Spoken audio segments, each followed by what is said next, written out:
It was dark and raining incessantly, and the surroundings of the school were extremely quiet. In the hallway, a thud echoed, shattering the silence. A young man was running for his dear life. Behind him was a long-haired ghost, its entire body covered in blood, and panic and fear were evident in his eyes. He gasped for breath non-stop while the ghost chased him with a cunning smile as if it were playing with its prey. Only the light from the window outside helped him somewhat see clearly ahead. The young man kept running. The entire silent hallway was shrouded in darkness. The young man hastily rushed past the restroom sign and dashed inside.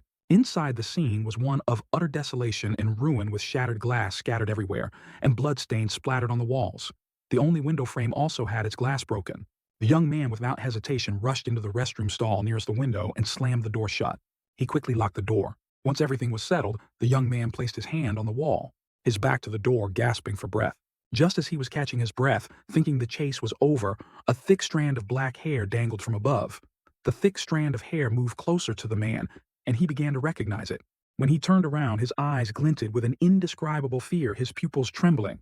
Before him, hanging from the stall door, was that long-haired ghost with bloodshot eyes and black pupils. Its long, messy hair covered one eye. Its mouth gaped open, the corners of its lips slightly curved as if in satisfaction, also signaling that the chase was over. The red-eyed ghost grinned, revealing its teeth, and said, "Oh, are we done yet?" Then the young man was nowhere to be seen. Only the restroom stall he had just been in was now stained with red blood splattered on the walls and floor. The young man's fate had ended there.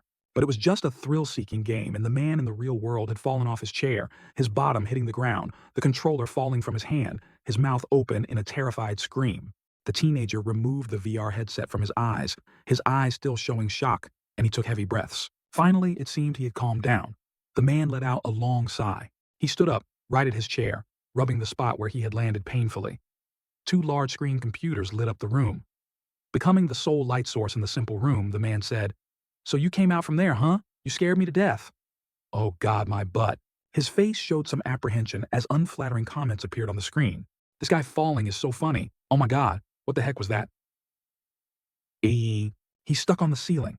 "You should have turned left, idiot. I threw my phone while watching." Each comment expressed dissatisfaction with the young man's gameplay. The young man tried to salvage the situation by sitting back in his chair, his voice still a bit shaky. "No, everyone, this is really not okay. Can you see the sweat on the chair? Playing this in VR is terrifying." This young man's name was Choi Doyen, a third-year student majoring in general gaming and a streamer. Despite his explanation, the viewers showed no sympathy for him. Comment after comment appeared on the stream. "Anyway, you were almost there. What game is this? What's with this game? He's trying to run away again. Let's finish the game." Choi Doyen still looked terrified. He tried to say, "You guys wouldn't know unless you tried. Do you really want to see me faint like last time?" But the viewers only seemed more amused. A strong man has to see it through once he starts. Crush it. Thanks to the viewers who enjoyed seeing him suffer. His Donggubat stream channel was full of horror game stream videos with titles like, "Don't try this at home. People often faint when playing horror games." Currently, Choi Doyen was making a living as a streamer. When the horror game ended with the credits for the production director and game founders, along with an image of the long-haired ghost watching him from the distant schoolyard, the man cheered as if liberated. "It's over." He had a terrified smile, but couldn't hide the boastful look on his face, speaking directly into the live microphone. "Did you all see that I found the exit on the first try?" The comment section was filled with disbelief at Choi Doyen's quick success. Comments like, "I'm quite surprised. Did it really end like that, or did you secretly watch a walkthrough?" Suddenly, an account named UT donated 20,000 won with a short message. "If that ghost is pretty, you'll stay there. Okay, agreed." Choi Doyen expressed his joy by doing a handstand, his two arms supporting him, protecting his head, while his legs were straight up against the wall. Doyen's voice was full of joy, though his eyes were still closed. "Oh, UT, thank you for the 20,000 won donation." Then he stopped. His handstand walked to the stream desk, holding onto the chair, and answered the supporter's question. "What are you talking about? I've said it many times, I'm not acting. I really can't stand this." Then Choi Doyen sat down, arms outstretched to his sides, and said to the stream viewers, "No matter how pretty it is, it's still a ghost. Don't you guys know?" Then Doyen's face became serious, his voice a bit lower and more grave. "If you find that ghost pretty, it means you've been bewitched by it." His face relaxed again, a slight smile on his lips. "Anyway, I have to go home today. Let's end the stream." Suddenly, an account named Dalmong with me a drop of water commented with a question, "How's the collaboration with Saji going?" "Okay, Wani Nombrat." The young man rested his hands on the table, then his chin on his hands, answering the question with a thoughtful tone. "Not sure. I can't contact him, so I'll have to postpone it for now." Another person commented, "He hasn't live streamed for over a month. Is something wrong?" Another account named Woo Sung-jae also said, he said he found an amazing game and told us to look forward to it, then he disappeared the next day. And an account named Gima Yeon commented, he probably ran off to play games, haha. Choi Doyen's mind recalled a memory of a blue-haired man smiling comfortably, a cigarette in his hand. The man in his memory had said, hey, if you want to do it, just do it. Don't worry about your family. My family also tried to stop me when I said I would live stream, but once I started doing well, they were even happier than I was. That memory made Choi Doyen smile faintly. He gently explained to the audience who had started to worry about Saji, he probably has something urgent. Anyway, I was planning to drop by his place on my way home. Doyen was about to click to end the stream, but he still announced a promise. I'll rest until tomorrow and then tell you guys, goodbye everyone. When the live stream session ended, Choi Doyen turned on the lights. He reached for his phone, put it to his ear. The ringing signaled a call. It seemed the man was calling someone. But even though he waited in the end, there was only a message notification that the recipient wasn't picking up. The number you are calling is currently unreachable. Choi Doyen put the phone down, sighed worriedly, and mumbled, did something really happen? Looking at the messages apparently sent to Saji by Doyen, since the 9th it was now the 15th, and there was still no reply from him. Choi Doyen mumbled, should I call the police, heavens? Suddenly the phone rang, and the man hastily answered it, his other hand reaching for the black jacket hanging on the nearby rack. Yes, Mom. Are you asking if I'm leaving now? He quickly put on the jacket, his steps briskly moving towards the door. His face, especially, his eyebrows showed clear annoyance. I already told you because I was streaming I can only go at night. Going during the day just means traffic jams and more stress. He walked quickly out the door, not noticing the computer behind him displaying a line of text while the room light was still on. Mom, do you think I'm a child? I can take care of myself. Mom, don't worry. I'll arrive at dawn, so don't wait up and just go to sleep. Yes, I'll say goodbye to Dad before I leave. It'll take about an hour and a half to get there. On Choi Doyen's computer screen, a message suddenly appeared from someone with the nickname Delete Hyung. The man parked his small car in the supermarket parking lot. He walked in mumbling to himself with one hand rubbing his stomach. He looked utterly drained. If I held it in a little longer, I could have died. Then when Choi Doyen checked his phone, he noticed something strange. In his message inbox, there was a new message from the person named Delete Hyung, the nickname given to Sakjae. He had sent Doyen a link. Doyen thought, a link. Choi Doyen hurriedly stood in front of the supermarket entrance, one hand holding the phone to his ear, the other on his hip. His voice mumbled, chiding the other person, this guy really? If you were really worried, at least you could have called. But when the man called Sakjae, there was still only the robotic female voice of the carrier answering him. The number you are calling is currently unreachable. Choi Doyen took the phone from his ear, looking at it worriedly, mumbling, huh? Did he really just send a link without turning on his phone? When he clicked on the sent link, the man discovered it was a link to a game with a horror logo, Demonic Heartbeat. I've never seen this game before. Choi Doyen read the game's description, souls lingering in the mortal world carrying unresolved attachments. Reform them with love, and help them transcend in peace. A dating game with a ghostly theme, huh? They really come up with all sorts of things. Doyen chuckled dryly, finding it baffling. And then he remembered the comment from Woo Sung-jae account. Doyen's face showed a bit of fear. He said he found an amazing game and told us to look forward to it, then he disappeared the next day. But the man still clicked to install the game. Could he really have abandoned us just for this game? Really? This guy really has a knack for finding these kinds of games, ha ha ha. Just as he clicked the install button, a huge flash of lightning lit up the sky, illuminating the entire expanse accompanied by a resonant sound. The man was slightly startled by the surprise. Ugh, damn it, where did that thunder come from, striking so suddenly? When he turned back to look at the screen, Choi Doyen was surprised. What, it's already installed? On the screen was the game's dark interface with a red warning text. A woman's lingering resentment is so cold it can make it snow in summer. Furthermore, quitting midway is unacceptable. Along with the question, are you sure you want to install? And the options yes or no. Choi Doyen smiled faintly as he walked out of the supermarket, whispering to himself, anyway, there's nothing to do at home. Let's try playing it. If it's good, I'll stream it. As he put his phone into his pocket, the game interface screen appeared with Doyen's picture on it. Location: Jaeuro rest stop, but most prominent was the text, matching system is being activated. Heavy rain fell on the expressway where Choi Doyen was driving home. The heaviness of the rain and the silence on the road made the atmosphere even more uncomfortable. The rain soaked the sign pointing to Jaeuro. Choi Doyen mumbled while his right hand held the steering wheel. Damn, it's suddenly raining so hard. I didn't hear anything about rain today, did I? Suddenly, a mechanical sound from the car's navigation sign caught his attention, shattering the long-held silence. Recalculating route due to deviation. Choi Doyen mumbled, the GPS must be crazy. Turn left on this straight expressway, utterly ridiculous. But the more he drove, the more the control panel beeped, prepare to turn left. Recalculating route due to deviation. Prepare to make a U-turn. Choi Doyen's eyes suddenly filled with fear, his pupils constricting as he looked at the car's display. The screen in his car continued to display warnings. the frame filled with red. Electronic mechanical sounds blared nonstop. You have deviated from the route, recalculating, prepare to turn left. The electronic beeping became more frequent, loud, and frightening. You have deviated from the route. Recalculating, prepare to turn left, prepare to make a U-turn. You have deviated from the route. Prepare to turn left, prepare to turn left. Choi Do-yeon's face showed clear panic. He frantically tapped the screen, shouting nonstop, "Damn it, what the hell is wrong with this thing?" The man frantically pressed the off button only to realize it couldn't be turned off. Why won't it turn off? Suddenly, that electronic voice sounded one last time, its robotic tone dry, but also creating a truly demonic feeling. You have arrived. End of directions.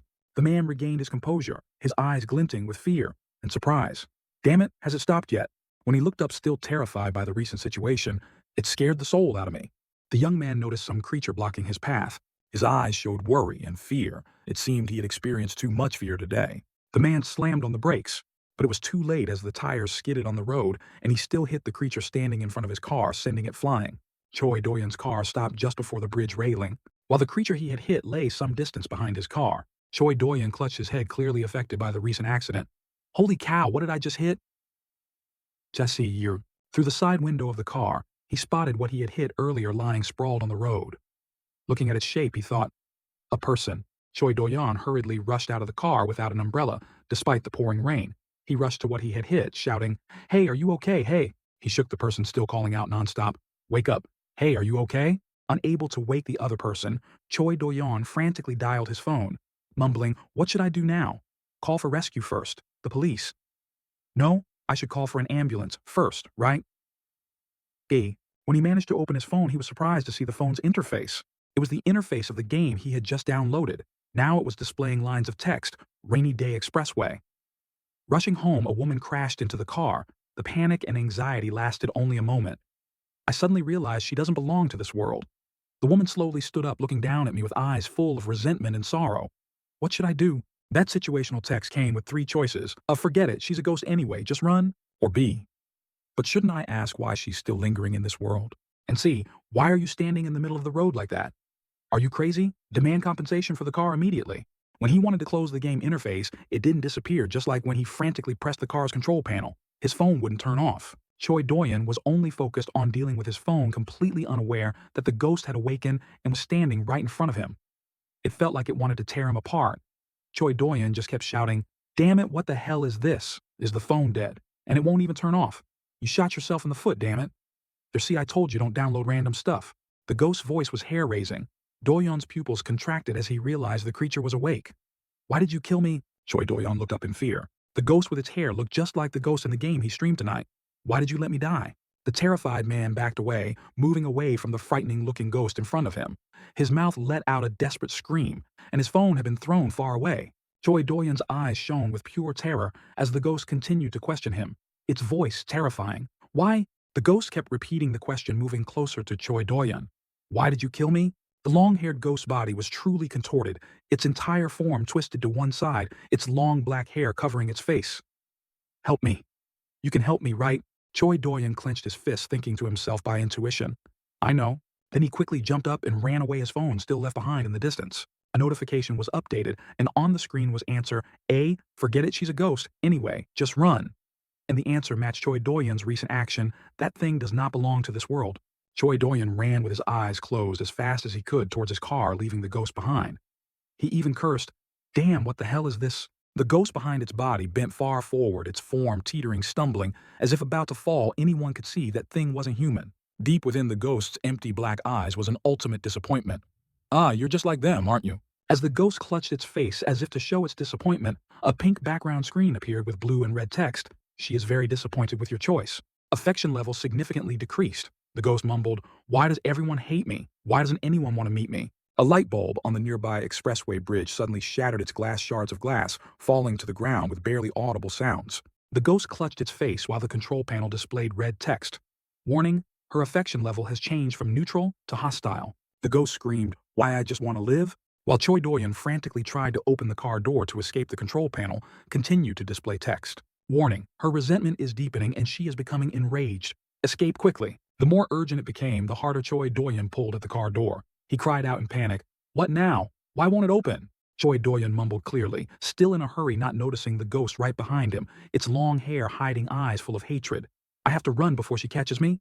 Then the man realized something, his face showing clear fear turned back to the ghost.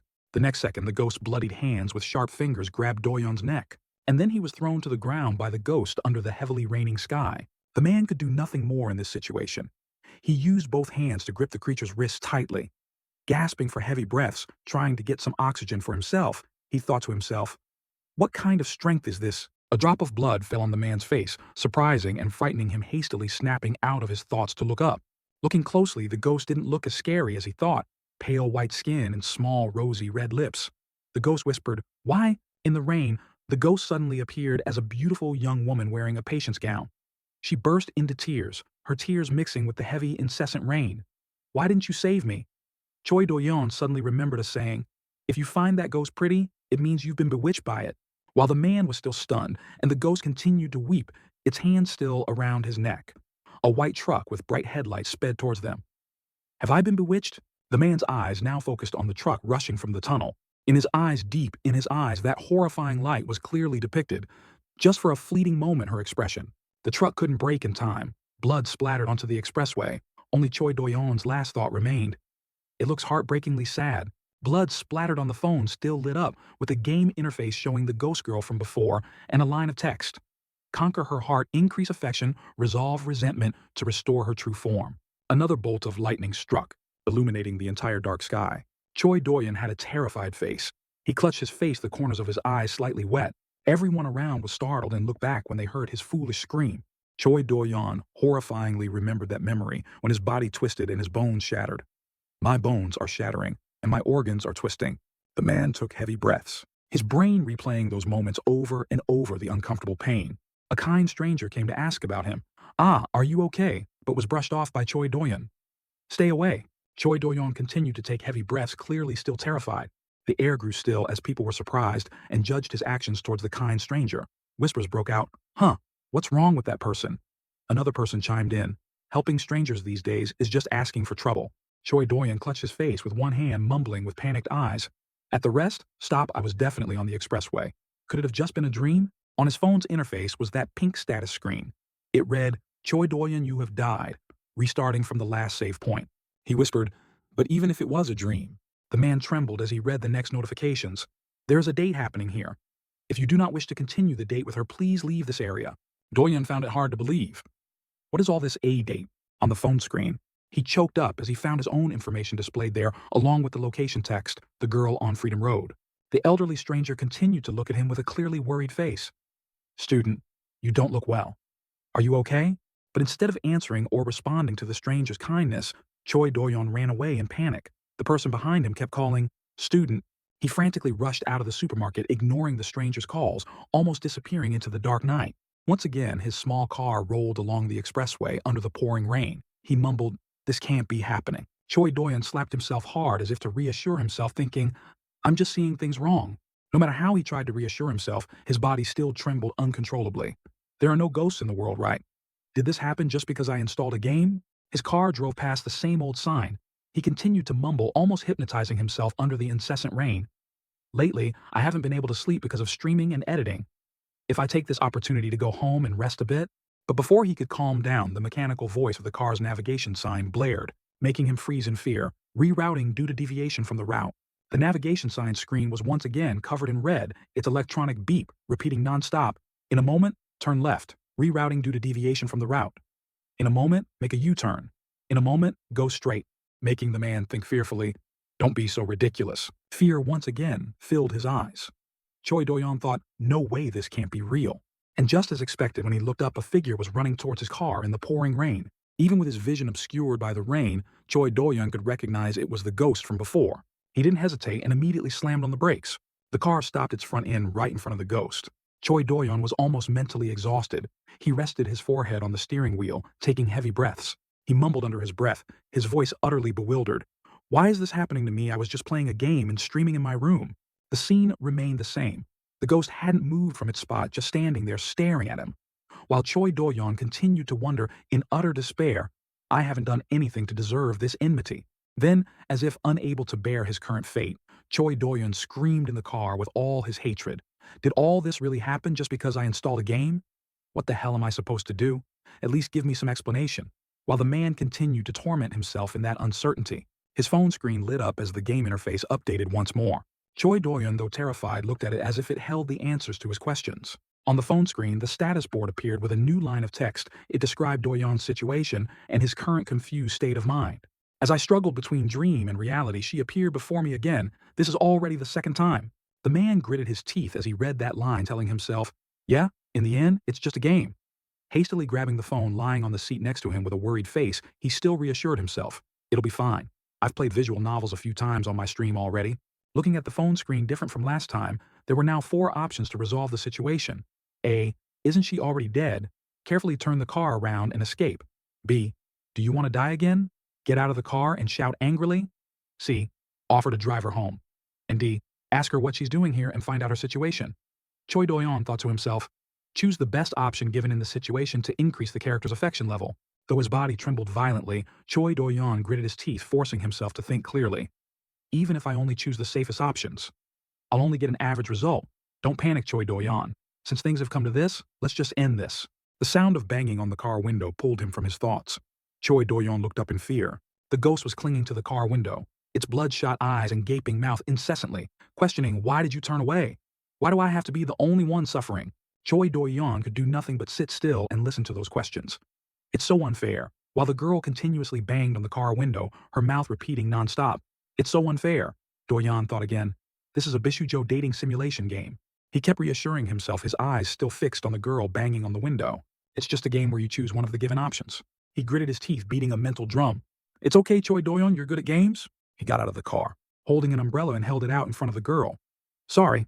The ghost banging on the door looked over, surprise deep in its black eyes, but Choi Doyon paid no attention to it. He was busy looking down his words, somewhat stuttering.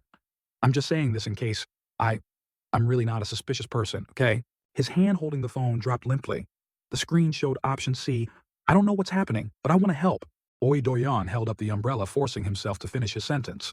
Want to take a walk together? I'll take you home.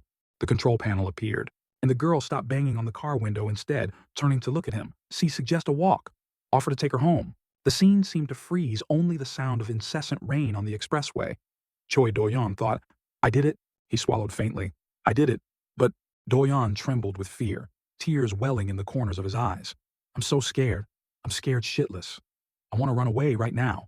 His thoughts seemed to jump around, overlapping in Choi Doyon's somewhat muddled mind. The girl still stood still, looking at him through her long black hair. At least say something. Why do you keep staring like that?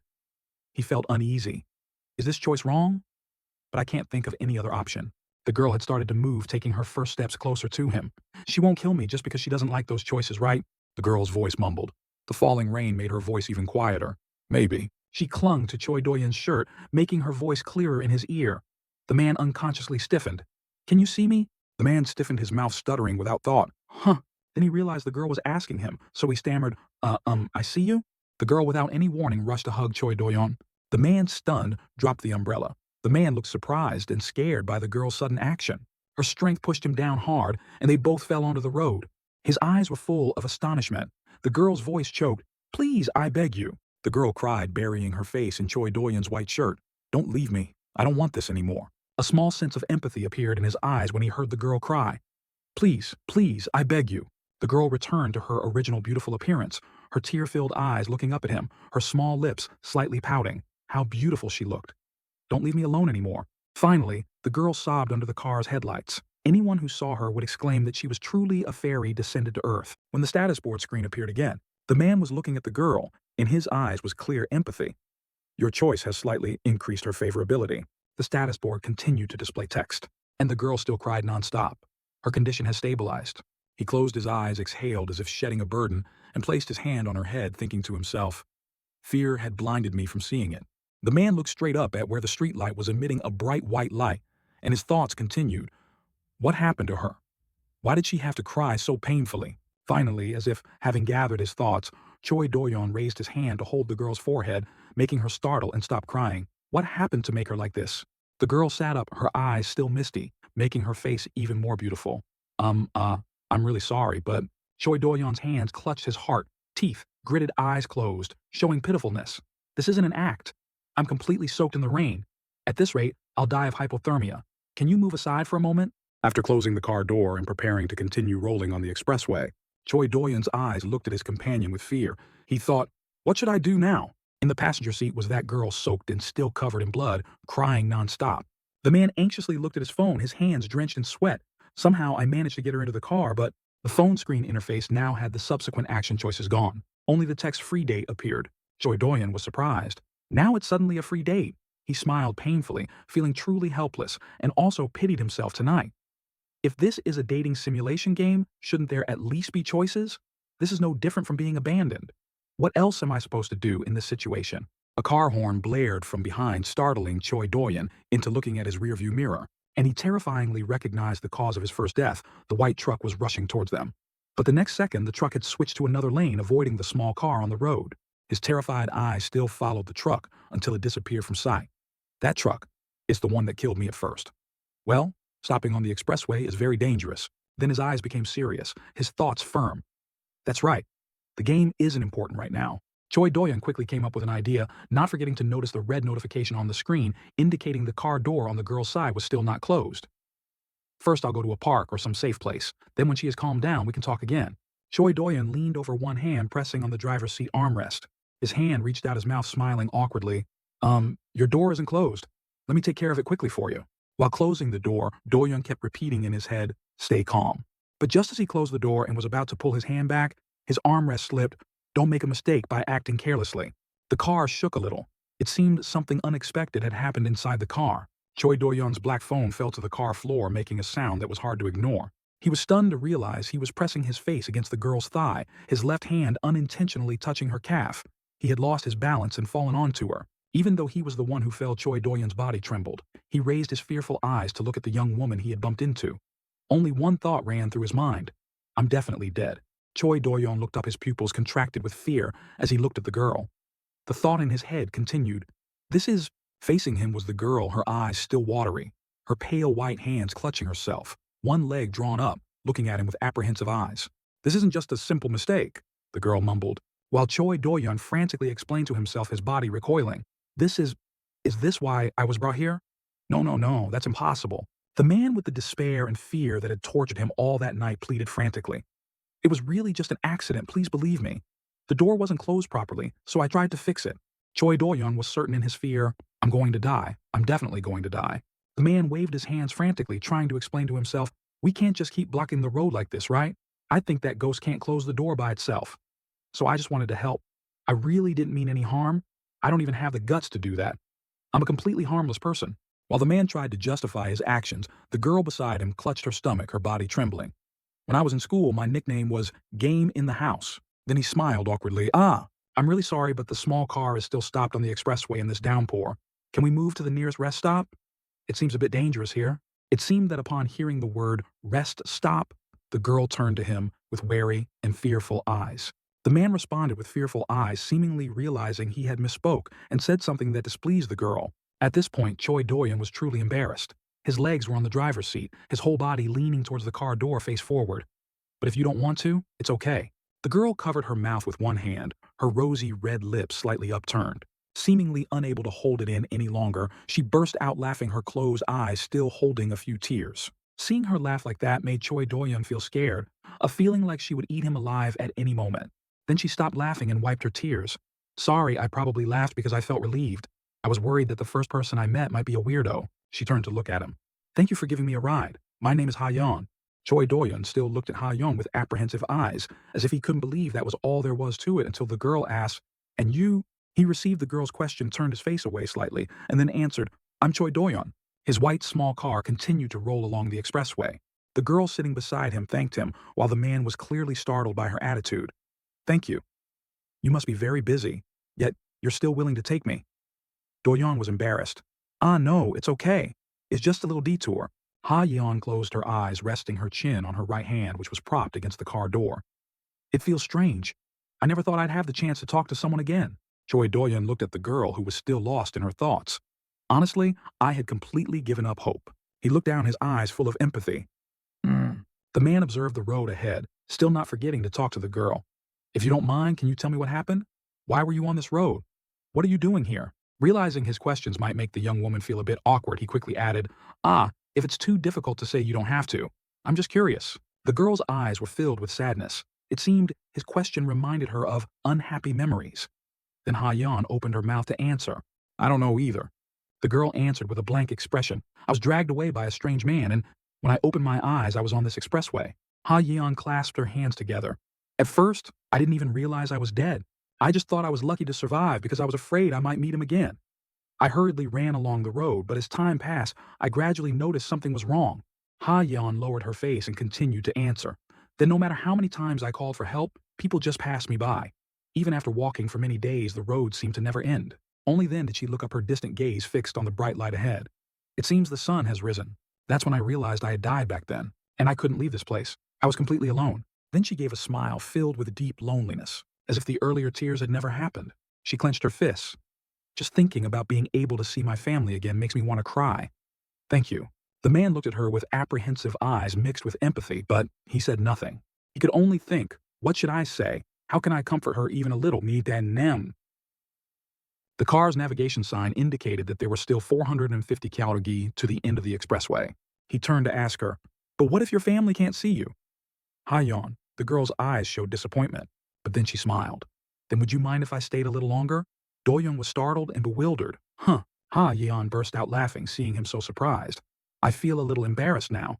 Can you deliver my last message to them?" The man looked at her for a long time, then turned back to look at the road silent for a moment before answering, "Yeah?" Under the dawn light, the small car sped along the road. Choi Do-yeon watched the girl happily pointing and showing interest in everything around her. He thought, is this person really just a game character? I have so many questions, but the man cooperatively answered the girl's questions, a faint smile also on his lips. "At least I really hope she can see her family again." When the man paid attention to his phone with the game interface, text appeared. "The midnight date is about to end." He thought, "What? What do you mean the date is ending? What's going on?" He turned to Ha-yeon. The girl clenched her fists and whispered, "I'm sorry. After all you've done to help me, it seems I can only stay awake at night." Her voice trembled slightly. "I know this is a selfish request, but could you help me a little more?" Before she could say anything more, and her form gradually became transparent, Choi Do-yeon suddenly answered, "I'll be at my parents' house until tomorrow, so there's still time." He rubbed the back of his neck with one hand. "I feel like there are still many things I haven't been able to say. Tonight, same time and place as before, can we meet there again?" The girl looked at him with disbelieving eyes, but the man still asked, "What do you think?" She smiled faintly, brushing her hair, a gentle and serene smile. She gradually faded away, but still gave him an affectionate look. I'll wait for you tonight." The phone interface displayed a message, "Midnight date has ended. Calculating your romance points. Score achieved, 80 points. A death penalty is applied," making the man fear the message. He read more closely, "Your romance rank is B. You have earned 40 LP. LP shop has been unlocked." The car continued to move, and he thought, the long night has finally passed, and morning has come. The man looked at his phone as the screen interface continued to display messages. What the hell is this? On the phone interface was the image of that young woman along with a tip. In a free date, even the smallest actions can affect the character's favorability. LP favorability. Does this game mean this is really a game? Hi, was she wandering on that expressway? He thought, the empty feeling still clear. An unnameable void. Did she really exist in the real world? And what kind of game is this, after all? Just as his head was spinning with questions, a notification appeared on his phone. The person named Hyung sent a message again after so long. "Come to my place. That's the only clue to solve this mystery." So the man without hesitation stepped on the gas and sped straight to the sent address. On the way, he continuously called that person, but still only the robotic carrier voice answered.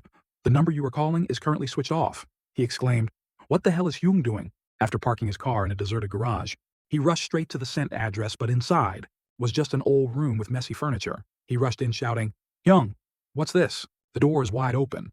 Where did Hyung go? The room was also surrounded by red light. In front was an open computer along with countless newspapers about missing people. Choi Do-yeon's eyes narrowed.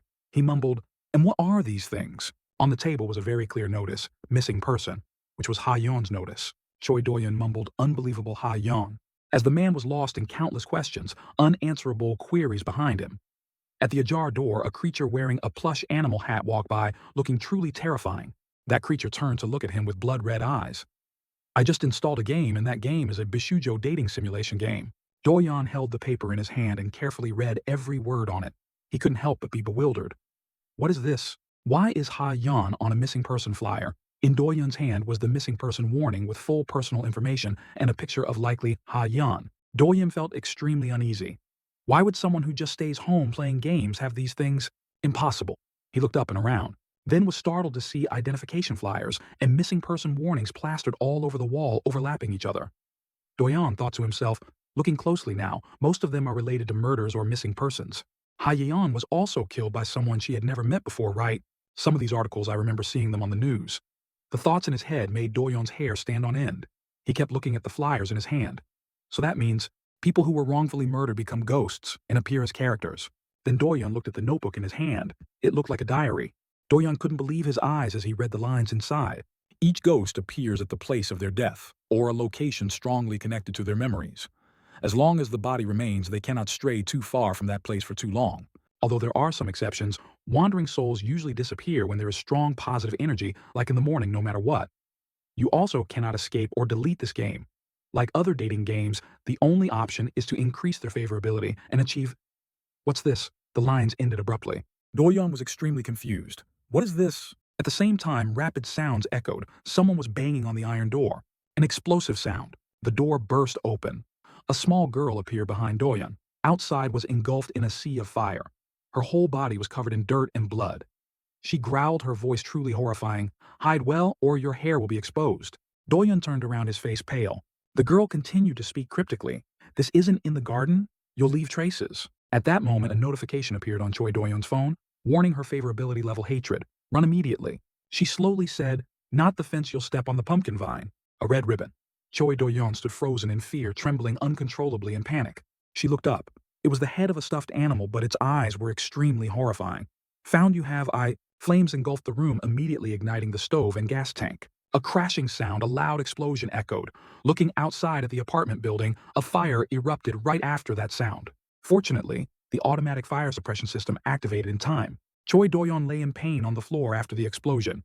What kind of game is this after all? He struggled to sit up in pain, wondering to himself, why did my brother send me a link to this game? Why, looking at the bottom of the page in the notebook from before scribbled words, I'm sorry, Doyun. Doyun weakly touched the page. He's asking for my help again. Tears suddenly welled up in Doyun's eyes. The salty tears rolled down his burn-covered face, stinging him. The scene from before flashed in his mind. The girl wearing the teddy bear hat on her head holding up the broken stick, pointing the sharp end towards Choi Doyun. Because of you, they all died. Because of you. As soon as she finished speaking, the painful sound of flesh being pierced, drops of blood, splattering, creating red streaks on the floor. The system announced you have died. The clear sky was suddenly struck by a bolt of lightning. It hit a building right in the middle of the city, creating sound and tremors. Back to reality. Choi Doyun startled awake, gasping for breath, cold sweat pouring out, drenching his shirt. Choi Doyun's hand unconsciously gripped his other arm tightly. Tears streaming down his cheeks, he gritted his teeth. Damn it, why is this happening to me? Choi Doyun was sitting in a small blue car parked in an underground garage. The beeping sound of the phone echoed. Choi Doyun continuously called, but the other end didn't answer. He's not picking up. Putting down the phone, Choi Doyun crossed his legs, his hands hugging his knees. He buried his face and chuckled. What the hell is my brother doing? Choi Doyun looked at the phone on the ground. I don't know how long it's been since I've done anything. Thanks to that, I've discovered a few things. This game can't be deleted. Even if I throw the phone away, it still comes back. And there's a life limit. At first I wasn't sure, but looking at the game interface and the 2 lost hearts, I guess that's my remaining lives. Choi Doyun clutched his head, ruffling his hair and groaning. A dating game with a ghost, but you have to bet your life. It sounds crazy. If I told anyone, they'd just think I'm nuts. Choi Doyun pondered. If I could get that notebook, maybe I'd find more information, but there's no way for me to get there. The image of Ha-Yan appeared in his mind, her sweet smile and innocent beauty. Ha-Yan smiled and said, see you at night. Choi Doyun dejectedly looked at his trembling hand. Sitting here forever won't change anything. I promise to help, right? Thinking this, he clenched his fists, his face full of determination. Just act first, everything will work out. Outside in an alley in the old neighborhood, Choi Doyun asked a woman for information. She held a basket in front of her chest and looked at the young man. That house. They moved out over a year ago, Choi Doyun asked again in surprise. What? The woman looked up at the upper floor of a house. Back then, a father and 2 daughters lived upstairs, but after the daughter went missing, they gradually moved out. Choi Doyun hurriedly asked, do you know where they moved to, or have any contact information? The woman replied, I don't know. Then she kindly advised Choi Doyun, I don't know why you're looking for them, but it's best not to bother them. They finally settled down and decided to start over with their youngest daughter. End of conversation. Choi Do-yeon slowly walked down the stairs thinking as he went, the people living here, don't they know Ha-yeon is dead? Choi Do-yeon looked ahead. There was only a wall and an empty lot. What should I do now? Coming here was useless. Ha-yeon can only move at night. I think if I can meet her family, it might help her return to them. Suddenly, Choi Do-yeon's phone rang. His mother was calling. Choi Do-yeon quickly answered the phone, one hand on his hip. What is it, Mom? Yes, something urgent came up, so I can't come today. A loud noise came from the other end, making Choi Do-yeon pull the phone away from his ear. His mother was furious. What you promised me? Are you going to keep avoiding this forever? Hyung is already here and Dad is coming soon too. He put the phone back to his ear. Yes, it's just that some things came up. I'll definitely come tomorrow. At the same time, his eyes caught the missing person flyer posted on the utility pole. Choi Do-yeon quickly wanted to end the call. Mom, I'm sorry. I'll call you back later. Hey, Choi Do. Without waiting for his mother to finish, Choi Do-yeon hastily hung up the phone. He touched the flyer on the pole, thinking to himself, the notebook says wandering souls disappear in the morning. But the ghost that appeared in the house-clearing style game appeared during the day. Holding the peeled-off flyer in his hand, he pondered deeply. The people here don't seem to know Ha-yeon is dead. If her body is found, can Ha-yeon move freely? Thinking this, he unconsciously crumpled the paper in his hand. As he got out of the car, Choi Do-yeon thought, it's best to meet Ha-yeon and ask her directly. If the body is found, her family will definitely be notified. As soon as he sat in the driver's seat and the door slammed shut, Choi Do-yeon sighed, letting out a loud yawn. He looked at his phone. Almost 3 p.m., it's already late. Choi Do-yeon leaned back against the seat, dejectedly resting his hand on his forehead and sighing. If only we could find something. What if they're disappointed? Time passed. It was dark. Over here, Ha-yeon sat on the curb barefoot in thin, blood-stained clothes, swinging her legs as if waiting for someone. Yeon heard a car from afar. She quickly stood up and looked in that direction. Ha-yeon joyfully ran into the middle of the road to greet it, her hand raised high, looking very excited. Then that car just carelessly sped past, leaving Ha-yeon with her arm awkwardly in the air. She was a little sad. Ha-yeon comforted herself. It's okay. We promised to meet again, right? Not much time has passed. Don't be too hasty. She waited, sitting back on the curb. They'll be here soon. Ha-yeon looked up at the sky, where the sun was gradually being obscured by thick, dark clouds. A while later, a downpour began, heavy raindrops falling relentlessly. Ha-yeon sat huddled by the roadside, burying her face between her knees, looking incredibly small and pitiful. Then suddenly a shadow fell in front of her. There were no more raindrops around. Are you okay? The man's voice sounded. Ha-yeon suddenly looked up, her eyes glistening with tears. Choi Do-yeon awkwardly scratched his head, stammering, Sorry, I'm a little late, right? I just meant to take a short nap, but then I didn't hear the alarm. Choi Do-yeon, not seeing her react, called out, Ha-yeon. Ha-yeon silently stood up. She slowly moved forward, burying her head in his chest, looking extremely wronged. I thought you wouldn't come. Choi Do-yeon smiled at the girl in front of him, gently comforting her. I'm sorry. Next time I'll come earlier. They both got into the car, which then moved forward in the heavy rain. Choi Do-yeon drove while glancing sideways, puzzled by Ha-yeon's strange behavior. Why are you standing like that? Ha-yeon pressed her face against the window and replied, I'm so embarrassed, I just want to dig a hole and hide. Choi Do-yeon quickly changed the subject. Today I dropped by your house. Hearing that, Ha-yeon turned around excitedly, asking, Really, is my family okay? By any chance did they mention me? Choi Do-yeon froze upon hearing that he didn't know how to tell her. He gently said, I heard they moved out a year ago. Someone else lives there now. Hearing that, Ha-yeon's spirit sank, disappointment unconcealed in her eyes. Is that so? Sorry for making you go there for nothing? Choi Do-yeon drove while glancing at Ha-yeon, smiling. He changed the subject. Let's go to a nearby convenience store and talk. Ha-yeon hummed, expressing her curiosity. Choi Do-yeon said, We can try contacting your parents directly. If that doesn't work, we can report it to the police. At least we have to try every possible way, right? Don't worry, I'll help.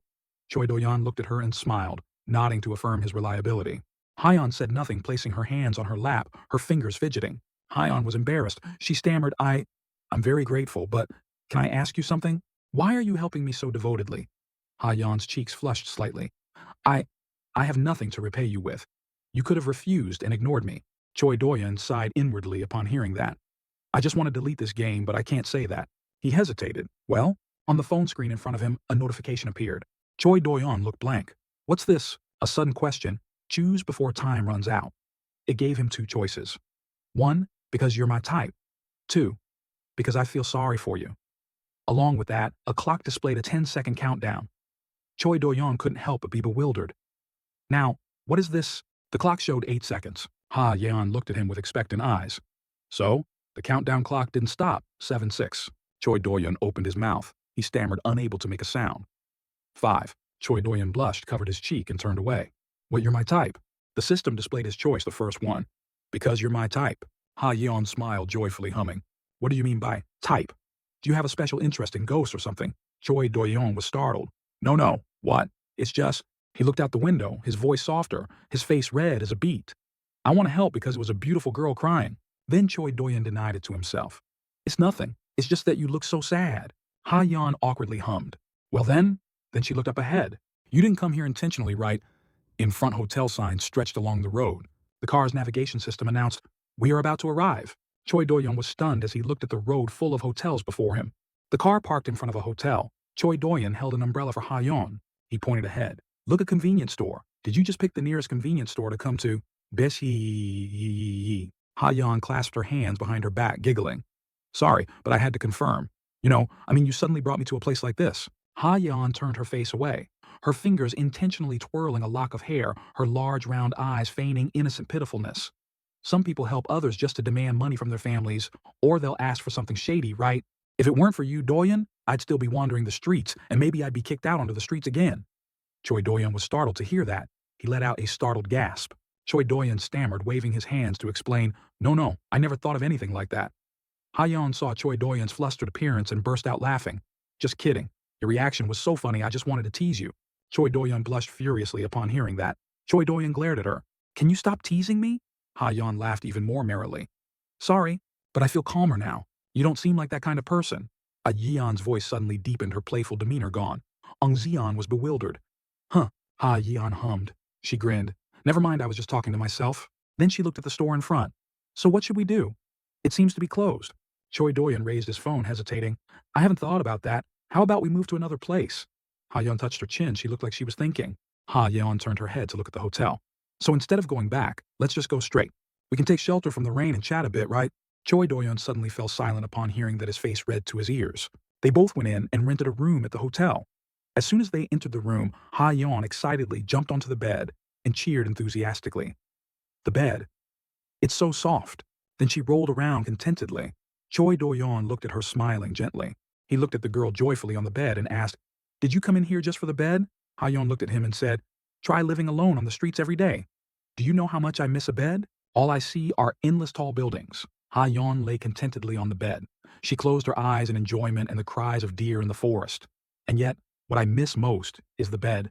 Ha Yeon sat up, inviting Choi Doyon. Doyon, you lie down too. Choi Doyon blushed in embarrassment, glaring at her. Can you stop saying misleading things? Ha Yeon didn't seem to understand Choi Doyon. She innocently asked again, why it's really soft. Choi Doyon walked to the table and chairs in the room, took off his jacket, wanting to sit down. I have to figure this out. The ghost with the abandoned corpse usually lingers where they died and then disappears when the sun rises. Choi Doyon placed the flyer he tore from the utility pole on the bed. Choi Doyon sat on the edge of the bed, saying, I found this flyer when I went to Ha Yeon's house. The resident said she went missing 2 years ago. Even when I called the missing person center, they said she's still considered missing. Can you tell me what happened? Ha Yeon froze upon hearing that, then smiled. Ha Yeon said, Actually, I don't know either. Ha Yeon caressed the paper, running her fingers over the personal information and the picture on it. I was on my way home after finishing my part-time job as usual. Suddenly, a white car drove up in front of her. Everything happened very quickly after that. Ha Yeon had already lost consciousness by then. She continued. And when I regained some consciousness, that's when the accident had happened. The car with its dented front. The young girl lying in front of the car, her body covered in blood. Ha Yeon said, a man staggering as if drunk got out of the car and called someone. Then when he saw I was still alive, he slowly approached me and strangled me until I died. Come to think of it, he dragged me into the car and took me somewhere. He had a rose tattoo on the back of his hand. Outside, I saw an abandoned warehouse and some containers. Ha Yeon suddenly put her hand to her chin, pondering, trying to remember more, but couldn't. Ha Yeon gave up speaking gravely. Sorry, I can't remember anything else. Choi Doyon quickly comforted her. It's okay. The situation back then must have been very urgent. Ha Yeon, you don't know that person, right? Ha Yeon nodded. No, I've never met that person. Choi Doyon secretly speculated, drunk driving causing an accident, then not afraid of punishment. He even impulsively disposed of the body. Choi Doyon clenched his fist tightly. He stood up, rubbing his back.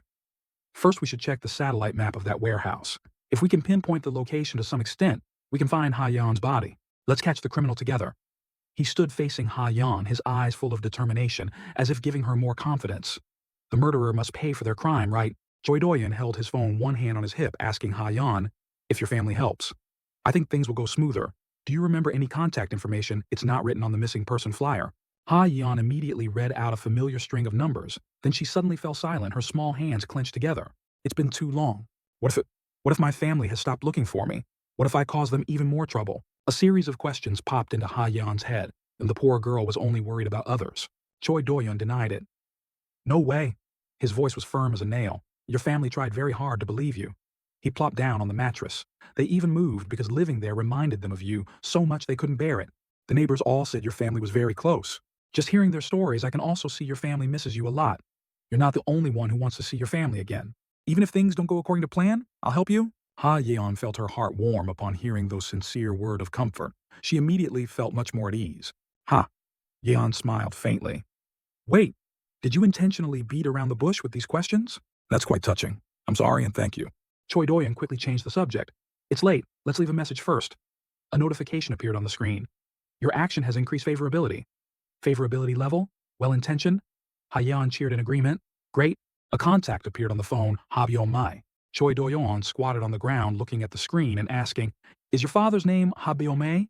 It appeared on Kakao Talk. Hayeon leaned forward excitedly. Really? I want to see too. Hayeon leaned forward, reaching out to take the phone. A sound echoed. Vibrations made the furniture in the room shake slightly. Ha-yeon fell on top of Choi Do-yeon. They were in an extremely awkward and suggestive position. Ha-yeon looked down, her cheeks slightly flushed. Choi Do-yeon's bewildered face was right in front of hers. Ha! Yeon chuckled. What's with that expression? Choi Do-yeon awkwardly turned his face away. You're too heavy. Can you get off? Seeing this, Ha-yeon felt like teasing him. What? What, your ears have turned red, you know. Choi Do-yeon was so embarrassed he got angry. He decisively put his hand on her forehead and pushed Ha-yeon away. Are you that happy? Choi Do-yeon was so embarrassed he couldn't look Ha-yeon straight in the eye. He stood up, looked at the happily laughing girl and said, Do you know your eyes change every time you tease me? Ha-yeon laughed merrily. Sorry, I didn't realize. Choi Do-yeon took the towel beside him and walked into the bathroom. I'm going to shower first. I've been in the rain and haven't showered for 2 days. I feel disgustingly dirty. Your family will be surprised. Should we think about what to write in the message first? Ha-yeon replied. Okay. She tiptoed onto the bed, contentedly lying face down on the large soft bed. This is great. It's been a long time since I felt this comfortable. I just keep teasing him unconsciously, Ha-yeon said to herself, smiling slyly. Going together like this is so much fun. I wish the sun wouldn't rise. In the bathroom, Choi Do-yeon leisurely turned the knob. Warm, fresh water flowed down from the top of his head and all over his body. He showered and shampooed, blushing deeply in thought. Outside, Choi Do-yeon's phone suddenly rang. Ha-yeon sat up, curiously approaching to look. Mr. Sak Jae-hyung wondered, seeing the caller's name. Over here on the rooftop of some old building, Sak Jae-hyung trembled, kneeling in the pouring rain.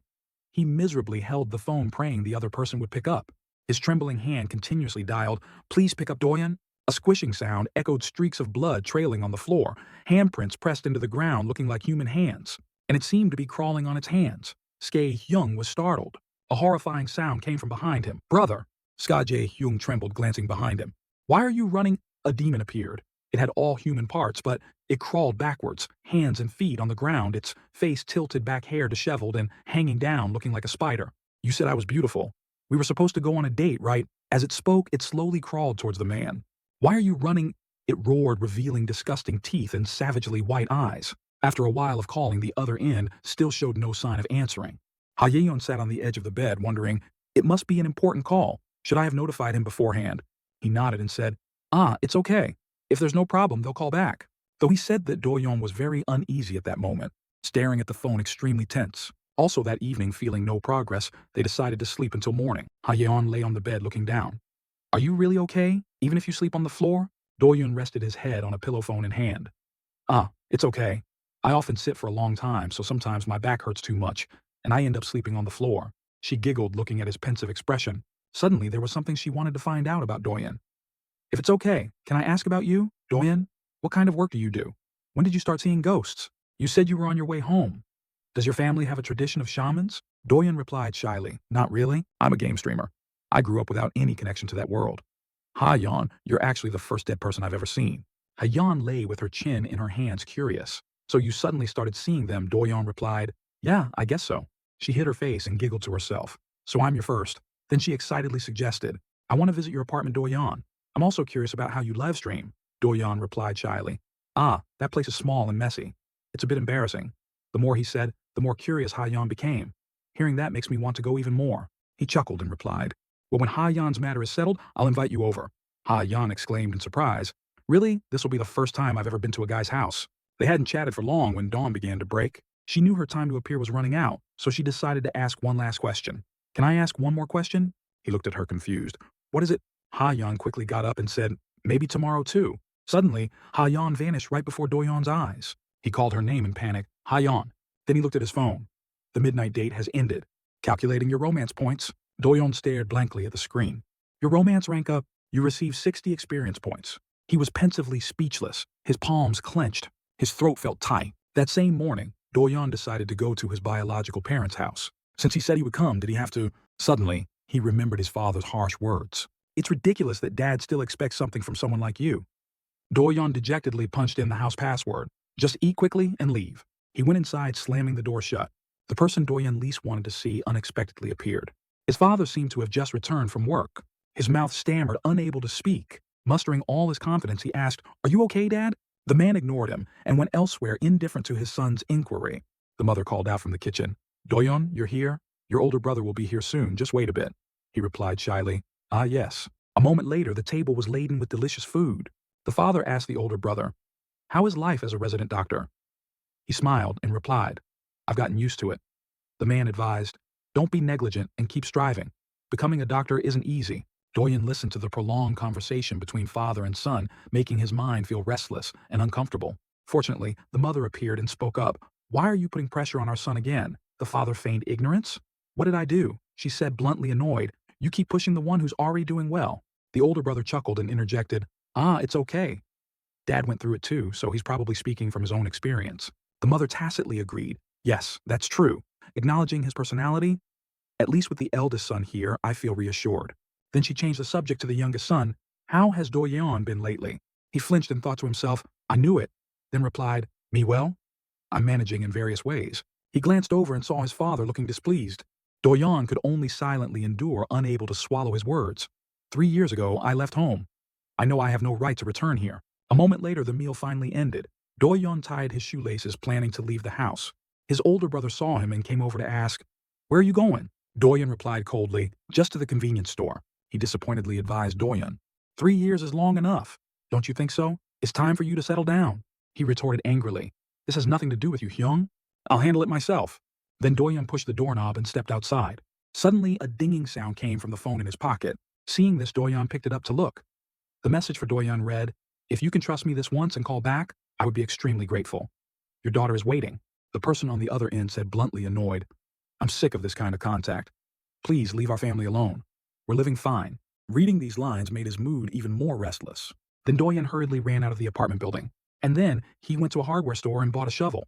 He dejectedly thought about what his future life would be like, gas money, motel fees, and the shovel too. This month, I might really have to live on instant noodles. Do-Yeon quickly hailed a cab and went straight to the forest. While waiting for the stop, he thought about some of the game's conditions. Once the date ends, LP will be calculated based on relationship points. This LP can be used in the store. If you don't have enough 10 LP, you won't be able to see how to use items you haven't purchased. Among the purchasable items, Do-Yeon checked each item. There was one item that might be useful in this situation. Item information, magnifying glass allows you to check desired information about the target you are pursuing. Do-Yeon had planned to use it since last night. As a precaution, I decided to use it. Do-Yeon looked at the screen following the game's instructions. The map announced, you have arrived. The scene of Ha-Yan's tragic murder was unexpectedly far in the mountains, an abandoned factory. He got out carrying the shovel. There are 3 warehouses near where I met Ha-Yan, where the containers are. Even in photos from 2 years ago, this is the only place with containers. The problem is, how can I find anything with just one photo they gave me as a hint? Do-Yeon's heart boiled with determination. It's okay, it's better than nothing. It's not a very big mountain either. If I search every path, I'll definitely find it. A moment later, sunset arrived. Do-Yeon panted as if he were about to die. He couldn't believe his current situation. It can't be. It just can't be like this. Find a tree with a hole in a place full of trees. Do I really have to be the one to find it? He continued walking. That's right, I should have convinced Ha-Yan's family. If the deceased family got involved, surely everything would be fine, right? Anyway, this is just my own theory. I need to meet Ha-Yan one more time. In a moment of carelessness, Do-Yeon tripped on a branch and fell flat on the ground. But even though he fell, he was still very alert and handsome. Damn it, I really need to start exercising. My legs are trembling just from moving a little. Just as he was about to give up, the image of Ha-yeon crying her eyes out appeared in his mind. Do-yeon was lost in thought for a long time. Then he decided to stand up.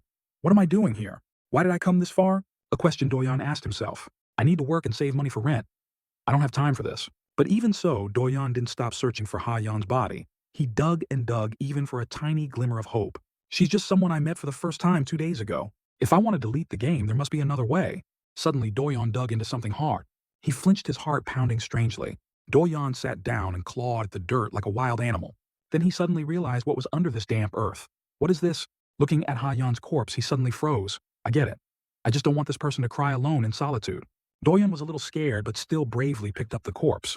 What is this? Suddenly someone called his name Do-yeon.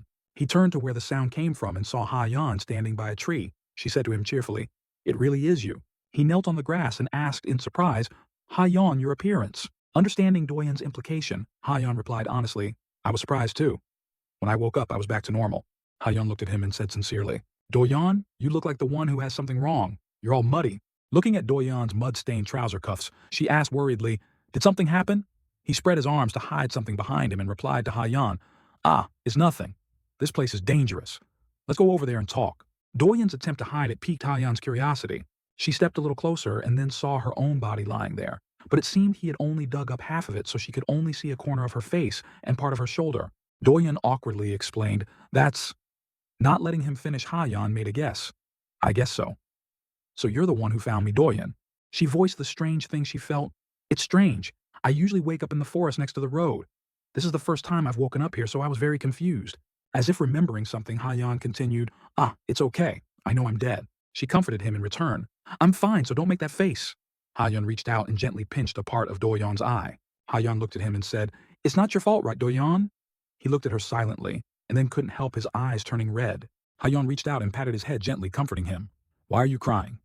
It only makes my heart ache more, you know. Do-yeon silently blamed himself. Why am I so helpless? The police arrived, cordoned off the area, and began their investigation. Police officers were working hard to find clues in the murderer. An officer from the police team approached and asked Do-yeon, Hello? You were the first to report the crime, right? The person introduced himself. I'm Detective Han Yi-rang Cheon from the Violent Crimes Unit. I'd like to hear more details. Can I ask you a few questions? Do-yeon replied honestly, Yes, yes. Han Yi-rang Cheon didn't hesitate and got straight to the point. I just returned from the scene and have many questions. He based his questions on what he heard, plus his observations, and finally asked, I heard you were passing by, saw some strange marks, so you dug and discovered a body. In my profession, it's hard to believe this story.